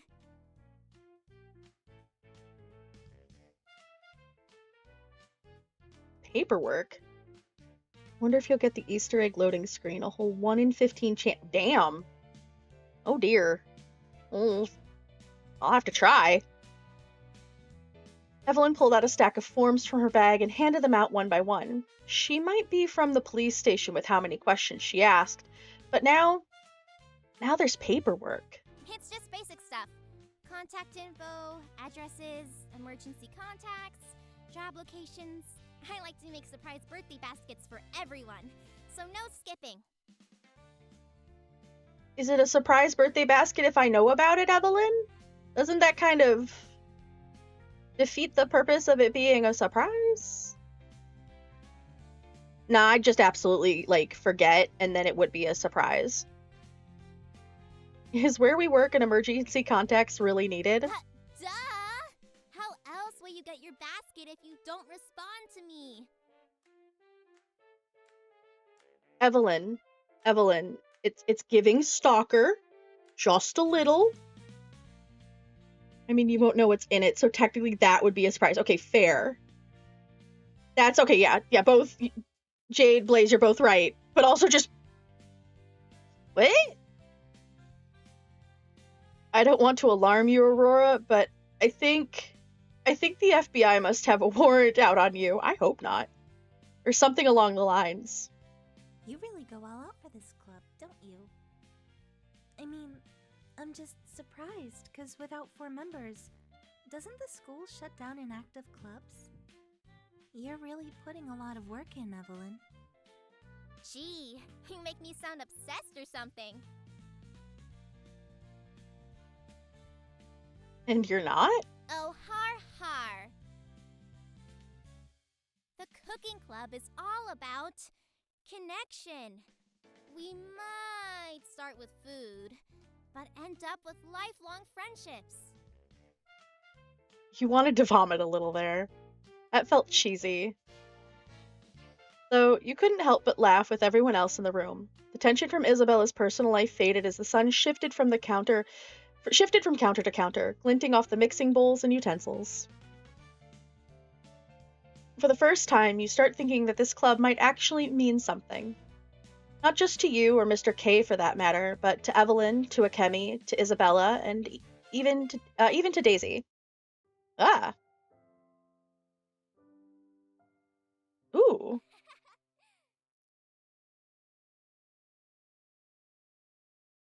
Oh, that was really cool. I liked that.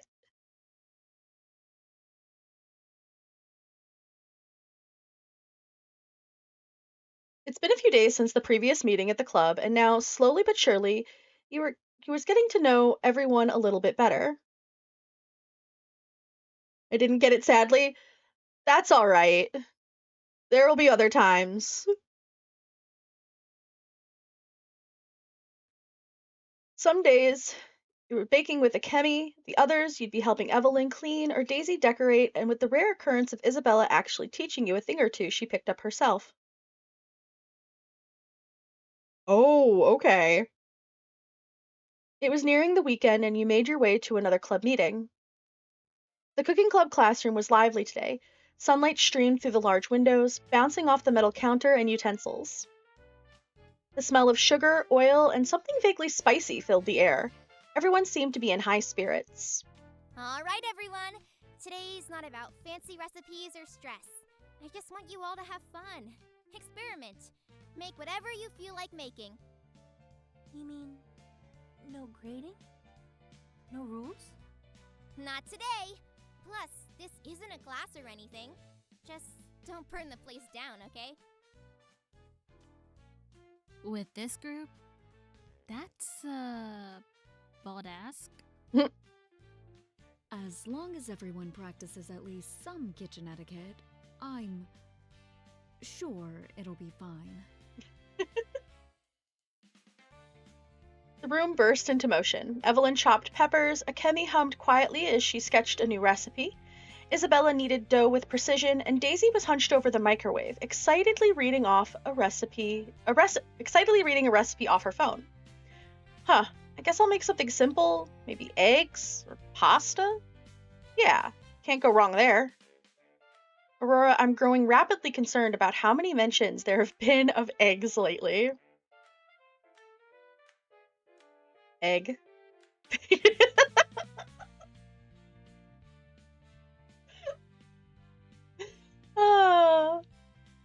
Are you and this club just obsessed with them?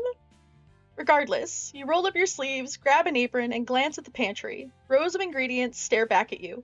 Flour, butter, rice, a suspicious amount of eggs, and instant noodles? Okay, let's not overthink this. Pasta it is. You set a pot of water to boil. The bubbling hum joins the chorus of sounds around the room. The rhythmic chop of Evelyn's knife, the rustle of Akemi's notebook pages, the soft thud of dough under Isabella's palms, and the ding of Daisy's microwave. You grab a handful of noodles and toss them into the pot. The water hisses as the strands begin to soften, swirling lazily in the stream. Nice, just need to keep it simple. You glance around the room again. Everyone else looks so focused. It's oddly motivating.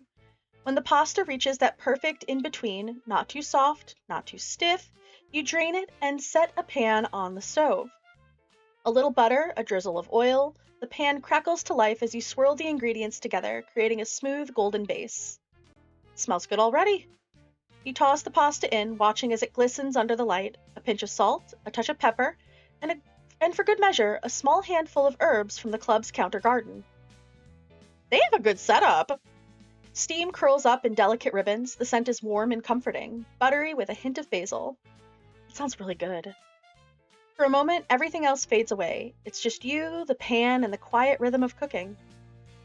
Eventually, minutes passed. Laughter and chatter filled the room as everybody checked on the progress they were making so far. That was until you realize an odd crackling sound?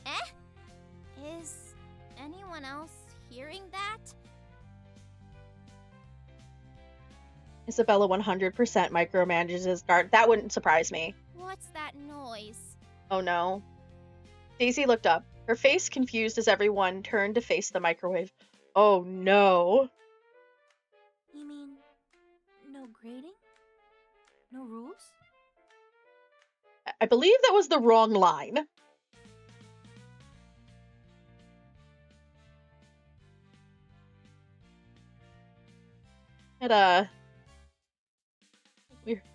Why did it play twice? I don't know. What?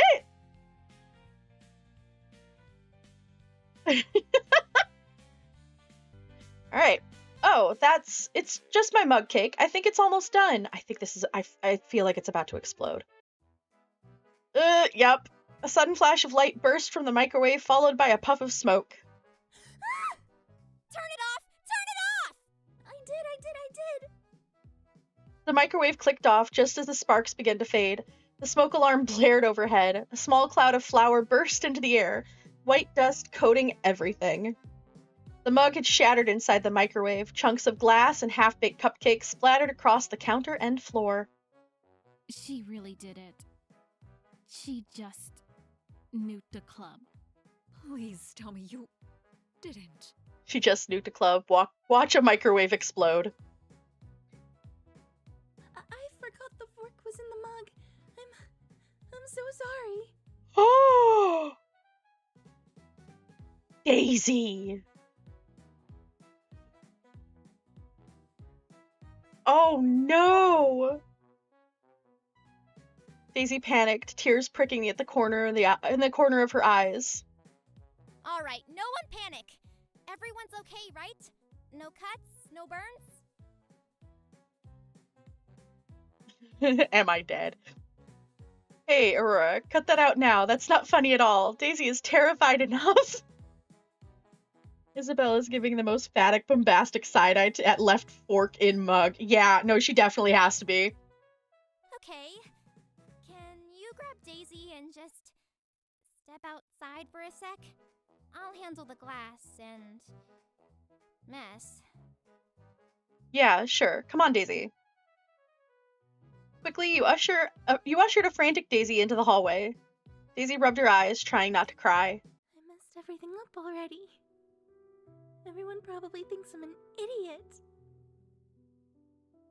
Hey, don't say that. Accidents happen, right? It could have happened to anyone. You couldn't help but just feel pitiful for Daisy. She wasn't dense or stupid. Sure, at times she was a total airhead, just about everyone knew that. At times like this, you could see just how much she panicked inside, how much she worried that she just ruined everything. Oh. Also, this music is perfect for right now. It's so good. The music choices for the background music have been pristine. Daisy never cared for reputation, let alone what people thought about her. She comes to school every day wearing a bright pink bow on her uniform, and her hair is bright pink. She's the last person to care. But you could tell just how much this club meant to her, how much the people meant to her. So you do your best and try to cheer her up the best way you can. Which admittedly isn't very good. But it's the thought that counts. Slowly but surely, Daisy lets out a shaky laugh and wiped at her eyes with the sleeve of her sweater. You know, after everything that just happened, slowly realizing I'm the only normal person in there. Daisy huffed in amusement, wiping away at her other eye. Right, let's get back inside, yeah? As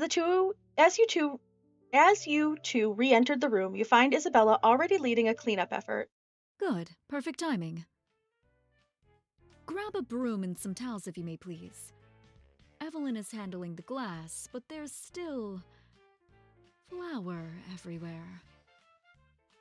Got it. You walk and head over to one of the nearby stationery cabinets. Though, as you walk off, you can faintly hear a conversation between Daisy and Isabella. I'm really sorry again, Isabella. I know you know, come from a place where all of this stuff is common knowledge. And I'm just a klutz. I'm not a super talented chef or have family known for baking and stuff. I'm sorry for ruining today's session for you. Oh. Huh. This is a side of Daisy you haven't seen since. Since you were kids. Isabella looks pretty shocked, too.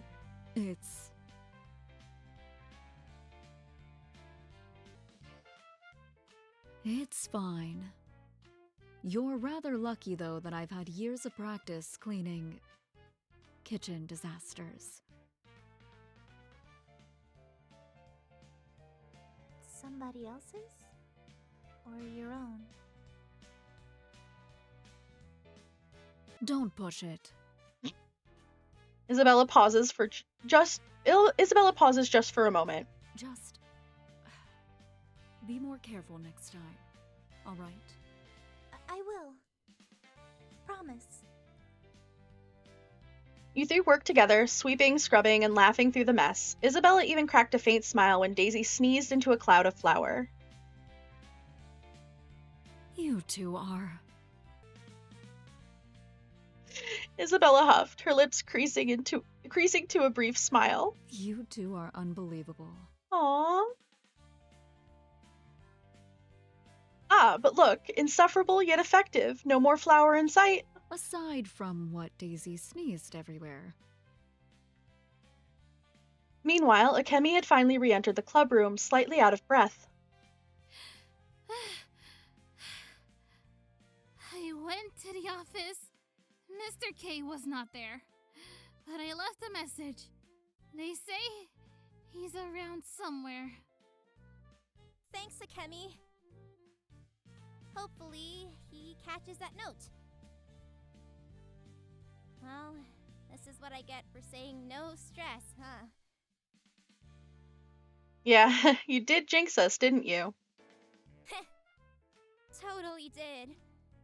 But at least nobody is hurt.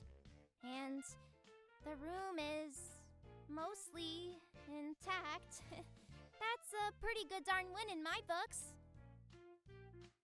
With Akemi back, you all decide to band together to clean up whatever remained of the mess you all somehow managed to create. Well, Daisy managed to create. The room still smelled faintly of burnt sugar and melted plastic, but the chaos had quieted. Everyone was tired, but smiling faintly as Evelyn wiped her hands on a rag, surveying the battlefield. Alright, that's marginally better. At least no one lost an eye. That's true. I wouldn't call it better, but it's not a complete disaster anymore. I still feel bad. I owe everyone cupcakes that don't explode. Maybe next time. Let's use an oven instead of a miniature bomb. Yeah, I learned my lesson. Evelyn clapped her hands together, bright and confident as always. Alright, enough mop talk. I think after all this, we deserve something fun. Fun? You mean more fun than cleaning up nuclear flower fallout? Exactly! There's a fair this weekend at the park downtown. Food stalls, rides, live music, the works. I say we all go together. Oh, yay! Yes, I'm in. And they're coming too. Wait, when did I agree to? Just now you did. You didn't even stand a chance, broski. Perfect! That's two. She looked to Isabella, who was leaning against the counter, brushing off the last bit of flour on her uniform. Huh? Oh, sorry. Were you waiting for my input? Affair, you say? That depends. Before she could finish, the classroom door burst open. Akemi rushed back in, slightly disheveled, followed by a familiar, calm voice. When did Akemi leave? I thought she left already and then came back.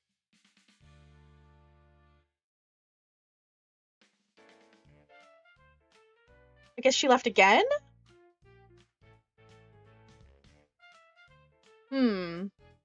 Akemi silently dipped back out. Yeah! It's a little bit of like a timeline thing there. Well, what happened here? Looks like a bakery and a chemistry lab had a tragic misunderstanding. Everyone froze. Hey, Mr. K, fancy seeing you here. Don't fancy seeing you, me kid. Wait, what? He wasn't in charge. It was me. I did it. I left a fork in the microwave. Mr. K blinked, then burst out laughing? A fork in the microwave? Oh, classic rookie move. You're lucky it didn't blow the whole outlet strip. I know. I'm really sorry. Relax, Daisy. Accidents happen. I'll cover with the board. I've got just the thing. He reached into his bag, producing a deflated inflatable soccer ball. Without missing a beat, he started blowing it up by hand. What are you doing? That's a really good question, Akemi. If anyone asks, this was the culprit. The soccer team was testing out a new warm-up drill, ball hit the microwave, totally believable. Yeah, right. Wait, soccer team? Not volleyball, right? Just soccer, promise. Evelyn visibly relaxed, clutching her chest. You almost gave me a heart attack. Relax, Captain. Now everyone listen up. Classroom's off limits tomorrow. Maintenance needs to check for damage, safety stuff. So, no club meeting? Not in here, no, but that doesn't mean you can't meet somewhere else. Just maybe somewhere that doesn't have electrical appliances. Evelyn's grin returned, bright, determined, and maybe a little mischievous. Then it's settled. Next cooking club meeting, we're going outdoors. Picnic at the park. Oh, nice. She suddenly threw her arms around Akemi and Isabella, pulling them into a group hug before they could protest. Hey! Ugh, wash the flour! You're getting my uniform dirty again. Too late, we're officially bonding. You're all covered anyway. Might as well make it even. Even Akemi couldn't help but chuckle as the scene filled with soft laughter and lingering warmth. The weekend air hums with warmth and the distant echo of live music. Bright streamers line the lampposts, and the smell of grilled food and powdered sugar lingers in the breeze. You walk alone down the sidewalk towards the sound of guitars and laughter, hands in your pockets when a familiar voice calls from behind. Wait! Hey! Hold up! Hashtag casual outfits reveal. Yes! You turn as Daisy jogs towards you, a little out of breath and waving one arm while clutching her small purse with the other. Oh, that's so cute! That is such a cute outfit. I love it. I love it so much. Daisy, you good? You look like you just, like, she ran in that? Like, girl, I love that for you. You look like you just ran a marathon. Might as well have. I overslept. Well, actually, my dad put the plastic toppers in the top cupboard, and the avalanche fell on my mom. Uh-huh. She, of course, wasn't happy. And then they had another screaming Daisy looked off to the side, avoiding your gaze. So basically chaos? basically. But I'm here now. You weren't gonna go without me, right? You raise your brow. I was halfway there. You barely made it in time to save your reputation. Daisy tuts. You're impossible. You continue down the street together. The closer you get, the louder the music grows.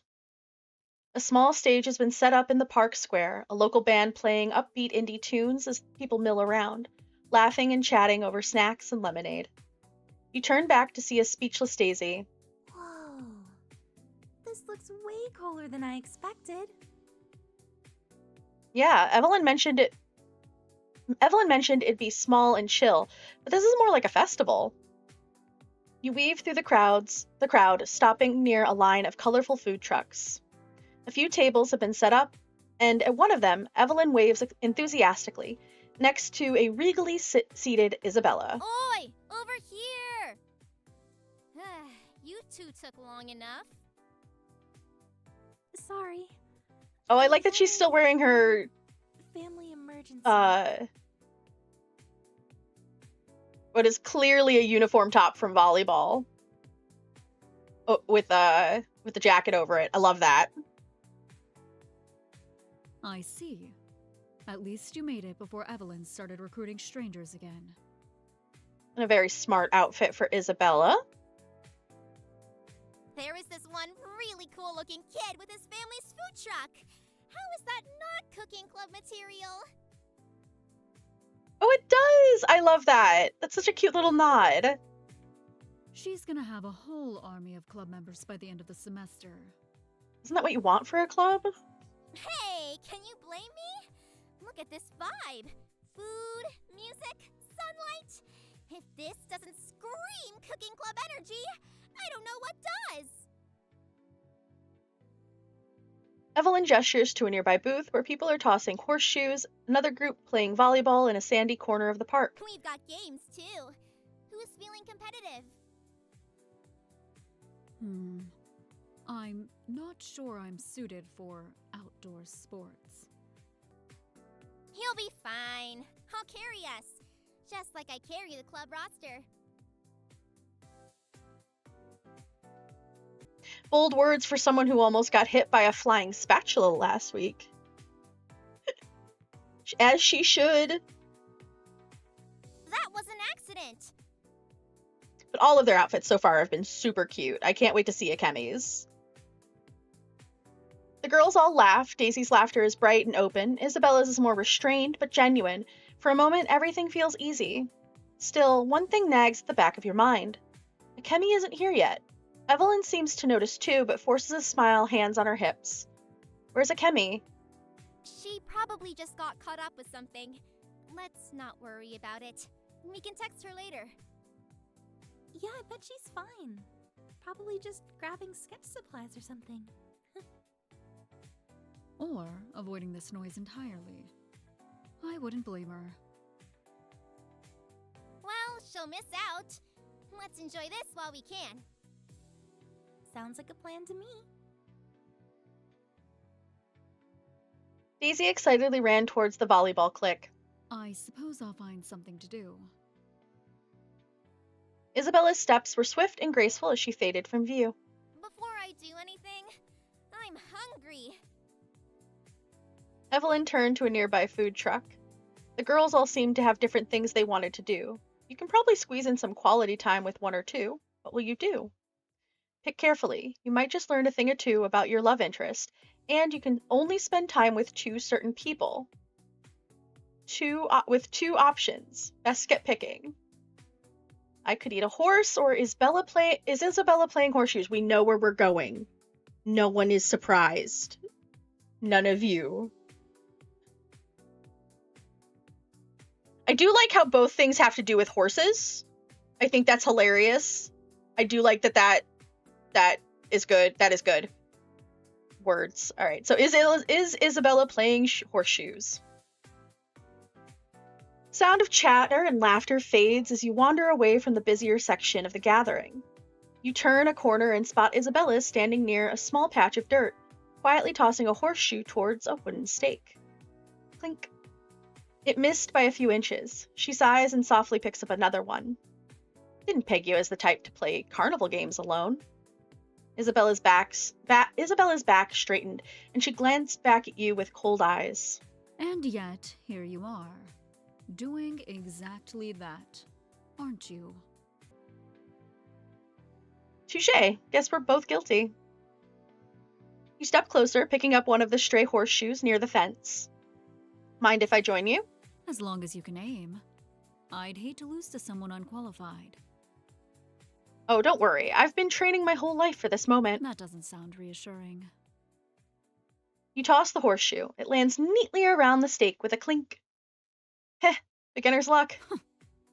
Lucky or not, I'm not losing. She picks up another horseshoe, focuses for a second, and throws. It lands just short. Maybe luck isn't so bad. You're competitive. I prefer driven. Competitive implies I'm desperate to win. I'm not. Sure about that? You just frowned at a horseshoe. You're observant. Didn't realize you paid attention. Is your face getting red? You go back and forth for a few more throws, the rhythm easy and unhurried. The crowd's noise feels distant now. So, you enjoying the club so far? It's interesting. Different from what I'm used to. How so? Most clubs I've been in were structured, expectation-driven. Everything had a purpose. This one feels messy, but human. Evelyn runs it like she's building a home, not a resume. Yeah, that sounds about right. You toss another horseshoe, too far this time. It clatters harmlessly into the grass. So what about you? I mean, after school, you're probably set, right? The family bakery is a big deal. There's a small pause. Isabella picks up her horseshoe, turns it over in her hand, and looks at you with a polite smile that doesn't quite reach her eyes. Of course. That's the plan. Continue the bakery. Uphold the legacy. All of that. You don't sound thrilled. Her throw lands perfectly around the stake. She exhales softly. I suppose the word thrilled doesn't belong to people who inherit expectations. Ooh. You don't want to take it over? It's not that simple. It's what I should want. What's expected. But sometimes I think about other things. Like what? Maybe something smaller, personal. A cafe, perhaps? Or even something not related to food at all. She shakes her head slightly, almost as if dismissing her own words. It's silly. I've barely figured out what I'd do with the day off, let alone my future. Doesn't sound silly to me. Sounds like you're just human. Coming from someone who joined a cooking club by accident. That's rich. Hey, best accident I've had all year. There's a small moment of silence. The music from the band carries faintly through the air. Isabella looks at the steak, then down at her shoes. You ever feel like everyone else has a map, and you're still trying to find the starting point? More often than I'd like to admit. Then I suppose I'm in good company. Isabella is super cute. She's my favorite. She's best girl. She throws one last horseshoe, another perfect ring. The sound echoes gently between you. She did. It was so cute. Do you know where you're going after school? Ooh.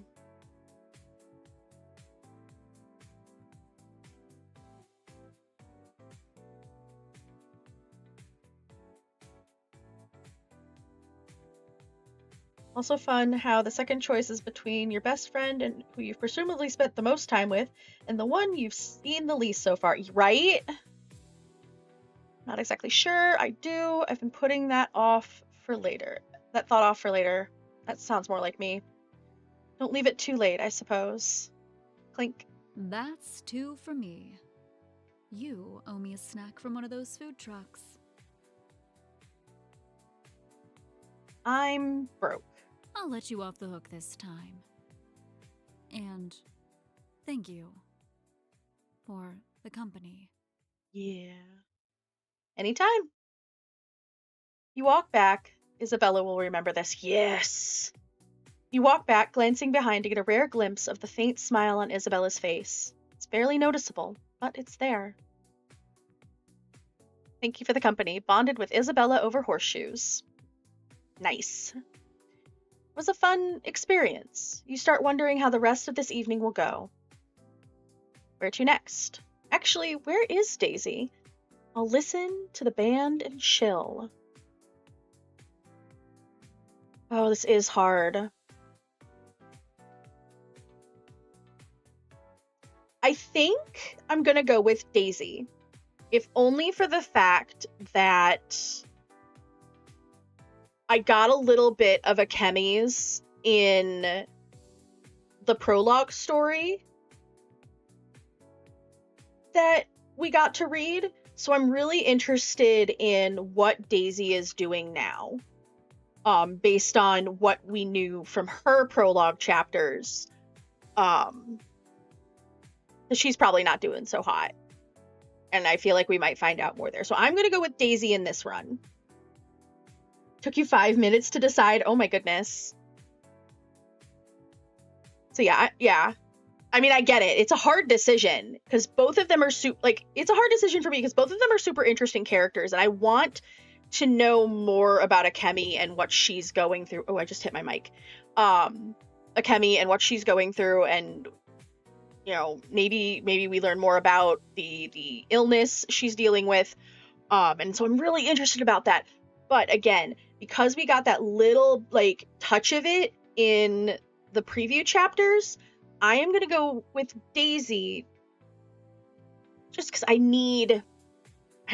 not exactly closure in that, but I have this. Yeah, exactly. I'm a professional here. Also, again, Doki Doki Literature Club may have scarred me just a little bit for wanting to be nice to the pink-haired one. Let's be honest here, guys. All right, so we're going with Daisy. The crowd is louder now. Music from the live band echoes down the park's main path. Laughter, cheers, the thud of volleyballs all blend together into an easy weekend hum.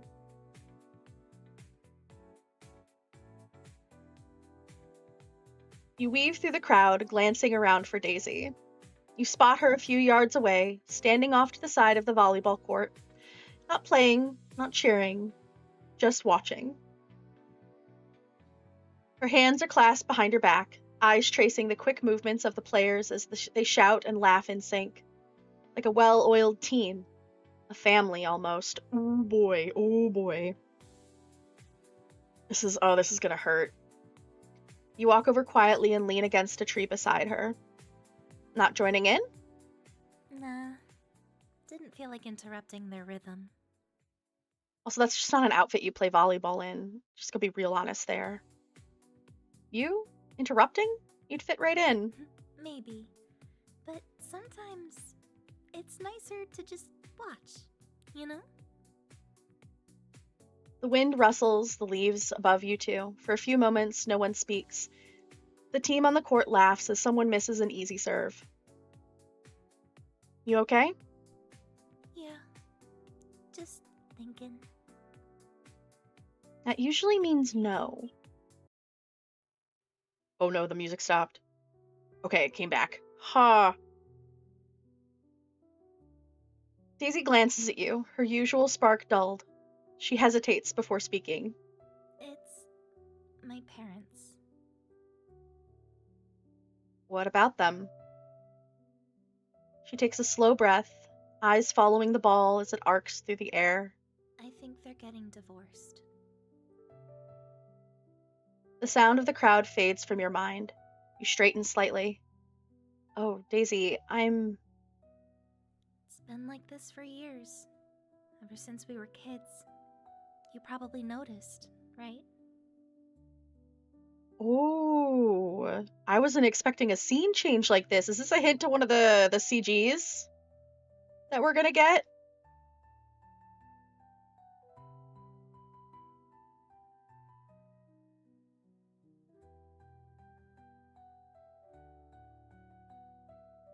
Nice. Those nights you stayed over? When they'd argue in the kitchen? Thinking I couldn't hear? You look down, remembering. The muffled voices through thin walls, the clatter of dishes, her pretending to be asleep.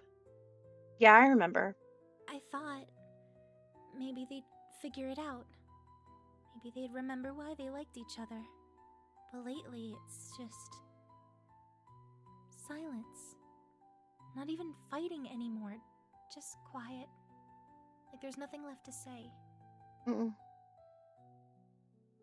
She hugs her arms to her chest. And I keep wondering if it's my fault. Oh. Daisy. Like, maybe if I'd done better. And less trouble. If I'd kept things light, or not begged them to come to my games, or... Oh. Oh, right. Daisy used to play a lot of basketball and made it on the team for the first time last year. And whenever she asked her parents to come, they'd never turn up. Or only one would come and that would only be for 15 minutes. Oh. She stopped playing it after that. None of that is your fault, not even a little. You don't know that. Oh, sweetie. I do, because parents are people. Messy, complicated people. Sometimes they forget how to work together, but that doesn't mean they stopped loving you. She wipes watering eyes quickly, turning away as her voice wavers. You sound way too mature for someone who burned popcorn in a microwave.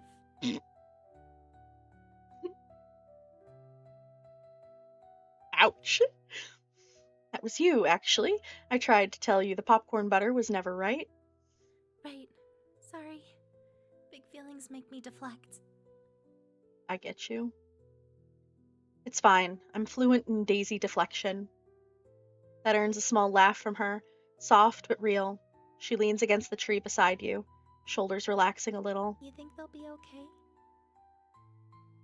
I think, whatever happens, you'll be okay. You've always found a way to make people feel like home, Daisy. Even when you don't feel like you have one yourself. You always know what to say, huh? Nah, I just get lucky sometimes. The band's music swells again in the background, the final act beginning. The crowd starts to gather near the main stage. Daisy glances over, then nudges you with her elbow. Come on. We should go before Evelyn starts a mosh pit. Yeah, can't have that. The two of you start walking back towards the music, side by side. As you pass the volleyball court, Daisy gives one last look. The team still laughing, high-fiving, moving together like clockwork. For just a moment, there's a wistful softness in her eyes.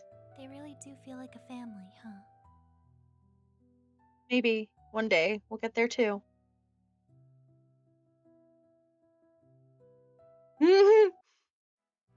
Daisy blushed and avoided your eyes. Shit, you didn't mean... I mean the club, the cooking club, might start to feel like another family. Daisy took a deep breath as she recouped herself. Yeah, maybe. Daisy will never forget this. Yikes! That was a little more intense than Isabella's. Isabella's will remember this. Daisy will never forget this? Woo! Oh no!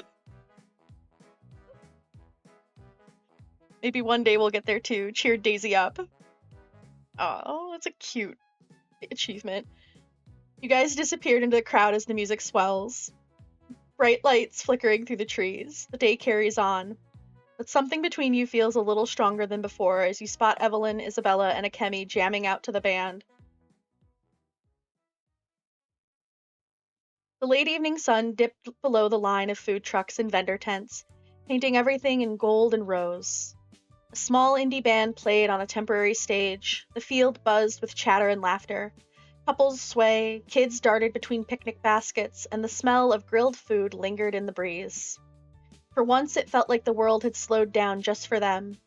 The cooking club had found their own little spot near the back of the crowd, close enough to see, far enough to breathe. Evelyn had a drink in one hand, tapping her foot to the beat, while Daisy clapped along off rhythm, laughing every time she messed up. Isabella stood with her arms crossed, pretending not to enjoy herself, and Akemi sat on the edge of the grass, sketchbook half open on her knees as she watched the sunset instead of the stage. Okay, tell me this doesn't sound like the background music for a cooking montage. You think everything sounds like that. She's not wrong, though. Oh, we're missing our aprons and slow-motion camera pans. I'd say we're missing an actual oven, but sure. We don't exactly have the budget. Or the trust after we lost a microwave. Daisy won't forget how you said you wanted a family with her. I mean, you know, that feels like very formative. Oh, shush you. The final chords fade into the night sky and the crowd erupts into applause. The band waves their goodbyes as the lights dim and the chatter swells, families, couples, and clusters of students filing out towards the park entrance. The cooking club began to weave through the crowd, laughing quietly among itself. The smell of fried dough and popcorn still lingers in the air. Okay, next time we do this, someone else is in charge of snacks. I'm starving again. You had 3 corn dogs. Exactly. That's barely a meal. Okay, she did just come from a volleyball game before this. I feel like she's allowed to be super hungry. Yeah, there are moments where you go, yeah, that's your own freaking fault. Yeah, that's true. I'm terrified to imagine your definition of a snack. The group laughs. For a brief moment, it feels easy, light, like the stress of the week had melted under the string lights and music. You all keep walking, talking over each other, half yelling to be heard over the heard over the lingering noise of the festival you departed from. Then suddenly, thud. Ooh, oh, the bolt. Oh God, oof. That was a little loud. Evelyn stumbles forward, her phone flying from her hand as she hits the pavement with a sharp yelp. The laughter cuts short. Evelyn, you okay? Ow. Yeah, I think so. What the hell? 2 students in Letterman jackets from a rival school stand nearby, snickering. One of them smirks down at her. Watch where you're going, chump. Oh shit. What? Bro, it's the captain of the Ashridge volleyball. Captain of Ashridge volleyball. I don't know why I keep adding a the. And some sort of loser squad. Ha! 2 titles. That's pathetic. It's surprising because you're not really qualified for any of them, huh? Hey, what's your problem? It's fine, Daisy. Forget it. Fine? They tripped you. No, they didn't just trip her. They wanted an audience. Yeah, get him, Isabella. Isabella steps closer, folding her arms. Her voice drops, calm, precise, and sharp. You had your fun. Leave. Oh yeah? And who's gonna... Isabella's gaze cuts him off before he finishes. Her tone stays level, but her eyes are petrifying. Do you know who I am? You wouldn't last 5 minutes in an actual kitchen. You'd burn instant noodles. Run along before you embarrass yourselves further. Or perhaps a simple phone call to certain press about your conduct while sporting your school's varsity jacket may lead you to getting kicked off whatever team you play for. The two boys freeze, glancing at each other, then scoff and back off, muttering something indistinct before disappearing into the crowd. Yup, no, good death glare is always good. Who does that bitch think she is? Dude, I'm not risking getting kicked from the team this season. Fuck her. There's a heavy silence for a moment, broken only by the distant hum of the fairgrounds. You crouch next to Evelyn, offering her a hand. You okay? Evelyn laughed weakly, brushing off her knees as she took your hand.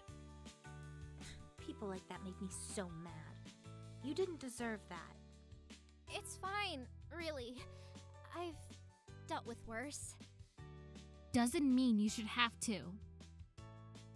Evelyn looks away, her cheerful tone faltering. I swear I did not involuntarily mutter "yes, mommy" under my breath. Oh, damn, okay.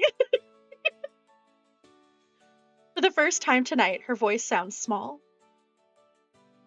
I try so hard to make things fun for everyone. Oh. You know? No, Evelyn, no. But sometimes, I think people only see me as someone pretending to have it all together. Oh dear.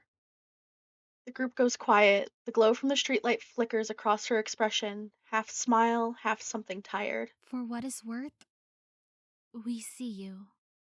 The real you. And you're doing great, Evelyn. Really. Evelyn looks up at the group, startled for a moment, then laughs softly, a hint of warmth returning. You're gonna make me cry. You know that? Too late. Daisy gently wiped her wet eyes. She beats you to it. The mood lightens slightly as Evelyn finally laughs for real, rubbing her arm. Thanks, guys. I really needed that.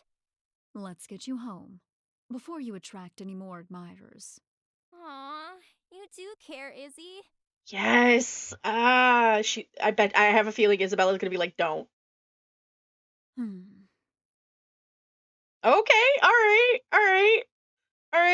I like that. I like that she wasn't. That was definitely the, oh, my friend just gave me a nickname. I have friends. I heard that.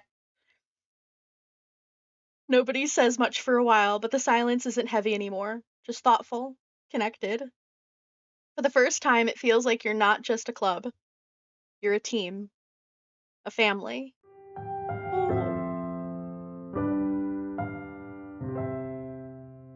The afternoon light streamed through the tall windows, dust motes glimmering in the air like tiny flecks of sugar. The final school bell had just rung, and the halls were mostly quiet now. Just the echo of shoes against the floor and the faint hum of the building settling for the day. Daisy walked beside you, humming something off-key as you made their way towards the familiar door of the cooking club. She still had her backpack slung halfway off one shoulder, her steps light but a little nervous. You think it's, bad? The mess, I mean? I don't think anything can survive a mug explosion and flour blizzard at the same time. Don't remind me. I still smell like burnt cupcake. You turned the corner and found Mr. K waiting outside the clubroom, leaning casually against the door frame with his usual grin, clipboard tucked under one arm. The rest of the girls were waiting beside him. Ah, my favorite duo of the day. Glad you made it. The good news, the school didn't charge us for property damage. The bad news, well, let's call it character building. Oh, really? Character building sounds suspiciously like detention. Oh no, detention's for troublemakers. This is education. He waves his clipboard like a wand. The microwave disaster area has been safely cleared, but I told the administration I'd handle the rest, which means you guys are going to handle the rest. So we're your unpaid labor. Get him, Isabella. Exactly. I love how he doesn't even deny it. Teamwork makes the dream work, right? You've got this. He gives a quick salute, steps back, and vanishes down the hallway in his usual whirlwind exit. Inside the club room, the damage looked manageable. Mostly, flowers still dusted the baseboards, and a faint scorch mark ghosted the countertop. The faint scent of smoke lingered beneath the sharp tang of cleaning supplies. Evelyn already tied her hair up and was inspecting the cooking tools spread across the table, checking cords and utensils with the precision of a general before battle. All right, team. Let's make this place shine again. And please, no one touch the microwave graveyard. It's still emotionally charged. Daisy grabbed a mop and a bucket, kneeling by the far end of the room, scrubbing at the cupcake remains that had crusted into the floor tiles. Her sleeves were rolled up, her determination almost heroic. Isabella had claimed the walls, carefully wiping down the splattered streaks of batter and smoke stains. She worked methodically, jaw set, her movements sharp and graceful, like she was conducting a symphony of cleanup. Akemi sat cross-legged on a desk, earbuds dangling from one ear as she wiped each individual chair and desktop with quiet precision. Her expression was unreadable, but every so often she'd flick a crumb into the trash with surprising aggression. And Evelyn, ever the leader, moved between them all, double-checking the oven knobs, power cords, and the fire extinguisher like a seasoned captain tending to her ship. The air buzzed with the soft rhythm of shared effort, the sound of cloth against wood, the occasional squeak of a mop bucket wheel, and the faint hum of Akemi's music. Slowly the room began to resemble a kitchen again instead of a disaster site. The sun had begun to dip, washing the room in soft amber. The once chaotic kitchen now gleamed again, every counter wiped, every tool neatly arranged. It actually smelled clean, like lemon soap and a fresh start. And that is how you turn a disaster into a miracle. Great work, team. If we ever get kicked out of school, at least we can open a cleaning business. Not with your technique. You missed an entire corner. Hey, it's called artistic balance. Thank you very much. You can't help but laugh. Even Isabella's lips twitch into the faintest smile before she turns away to hide it. See? We've survived flower storms, smoke alarms, and emotional trauma. If that's not team spirit, I don't know what is. The girls chuckle. There's an easy comfort in the air, the kind you only get after shared chaos. Guess it's official, huh? We're a real club now, in a sense that we nearly blew up the school and all needed each other as an alibi. Yeah, the kind that burns things, bonds over it, and somehow makes it work. They all shared a quiet moment. The sound of the clock ticking fills the silence. Then Akemi, still seated by the window, cloth loosely dangling from her hand, finally speaks. You guys really think we could keep this up? What do you mean? I mean, it's nice now, but clubs like this, they don't last. People lose interest, and slowly, things change. Her voice is calm, but there's a flicker of something else beneath it. Doubt, maybe? Or something heavier. Hey, don't say that.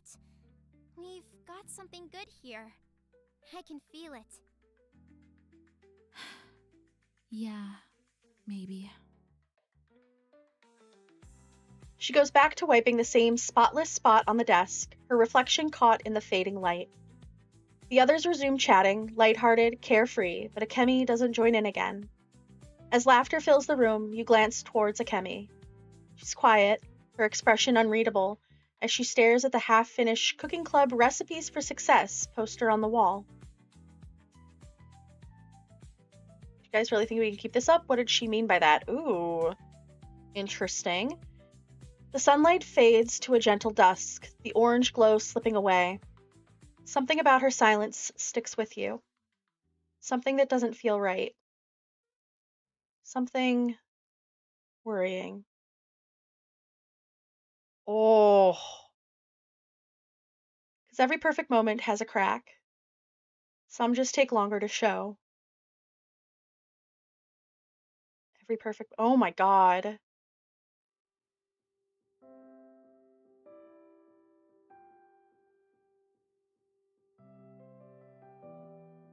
Oh no, I didn't see that the ad was starting. Well,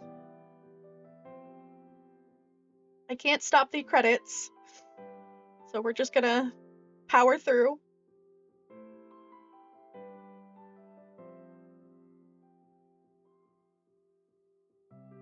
Cache or store food later. Prey is abundant. They bury excess food in multiple locations throughout their territory. Good to know. Okay, this was really good.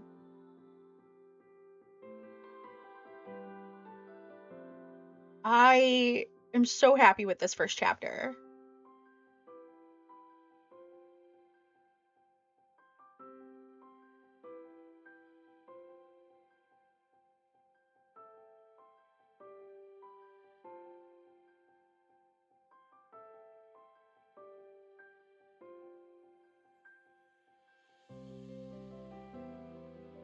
That was a good like beat to end on.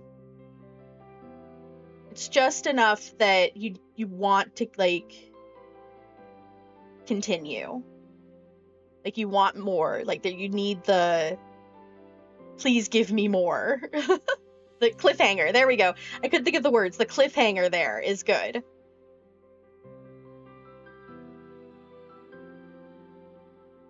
Also, yeah, if we were drinking every time we saw your name, Zander, we would be wasted by now.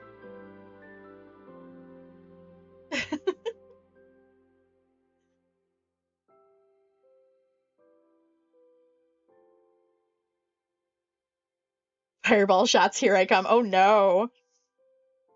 Like, you have put in the work so much. Thank you.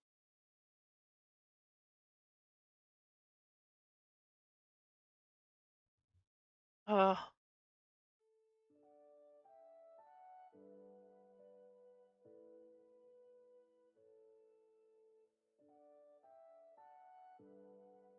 This has been really good, and I'm so lucky to have been able to play it before release. Oh, it was. You're right. Nakamura. All right. I like that last name.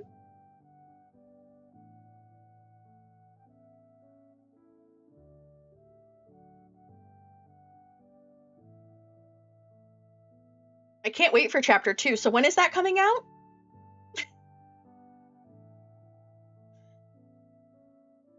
Like February? Can we do like a February release? Because I don't know how long I can wait. I'm kidding, by the way. Around March, if Steam doesn't screw. Okay, March is good. I'm here for March. That's nice pacing.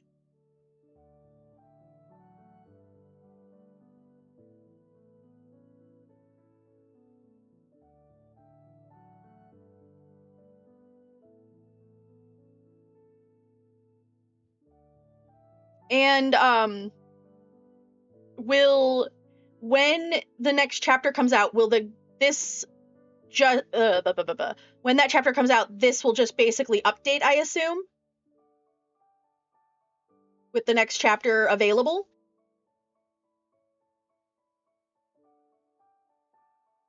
Excellent. I've seen some things do like each chapter is like its own specific thing, and I wasn't sure about that. So good to know that this will just basically update.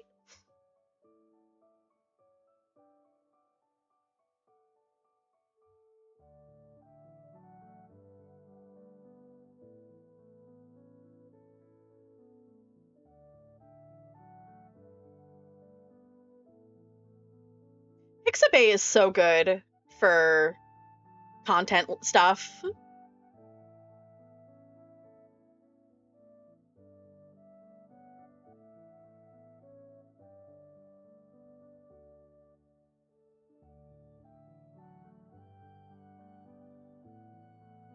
Oh, there's so much music in this. I love it. Pixabay has some great piano tracks, and I could sit there for hours. Yes.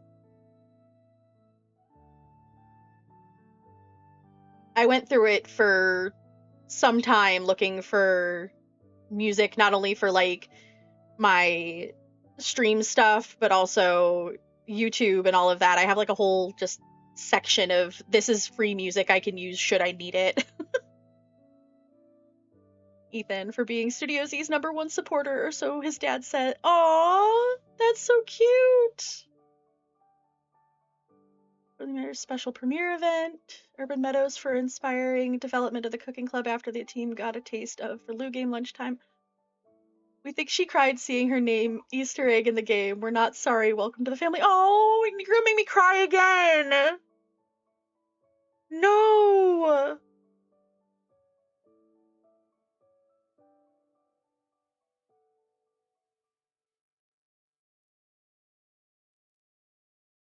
I'm gonna just become known as the streamer who cries. It's fine. I don't mind that.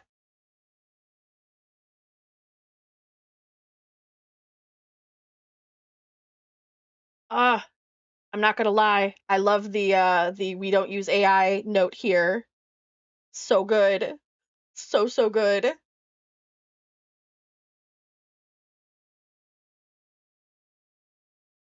Oh. Okay. Let's check out the final notes. Were you not already? I mean, a little bit, but like, I can't help it. Good emotional storytelling gets me. It gets me right in the feelings. If you've reached the end of Chapter 1, thank you truly. What you've just played is only the beginning of the Cooking Club. This chapter is our first shared step into a story that started as a simple idea.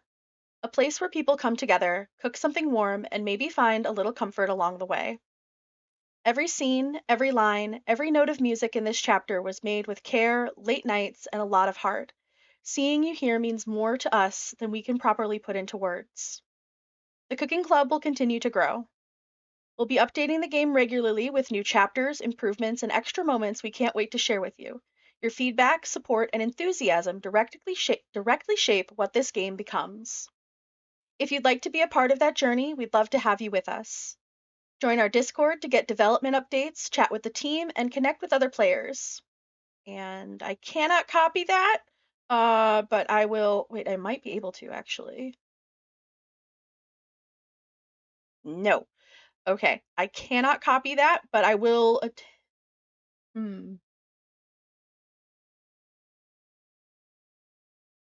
If I could copy it, I would share it. I definitely would. You play games that are near guaranteed to make you cry. I know. I do.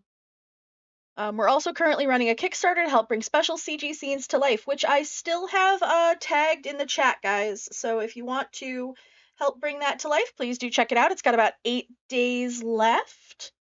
And I believe there are backing options as low as like $3, including a fully illustrated version of the park date scene from this chapter.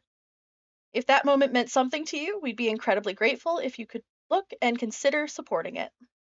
We're a small team driven by passion and belief in this project, and having you here playing Chapter 1 means everything to us. This is only the start. There's so much more cooking behind the scenes. Until next time, stay warm, stay kind, and keep cooking. With love, the Studio Z team. P.S. You can find full credits and more in the About section of the main menu. Well, there we go! And that was the first chapter of the Cooking Club. Also, now the cracks in the O's that are the eggs in the Cooking Club. Oh. I see what you did there. I see what y'all did there.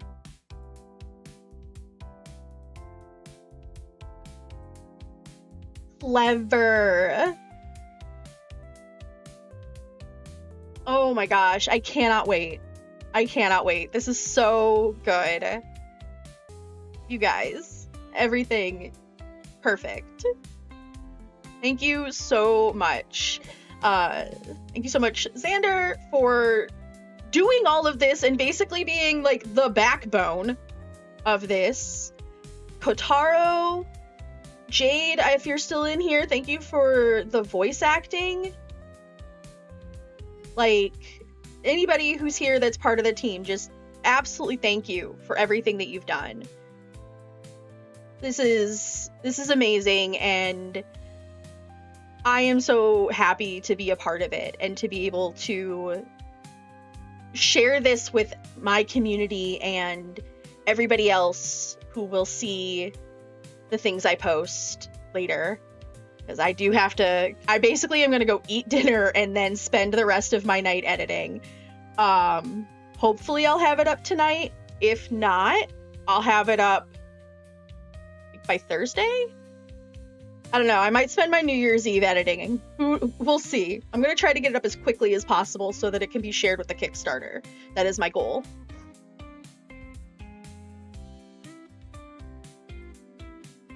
But, y'all, this has been great.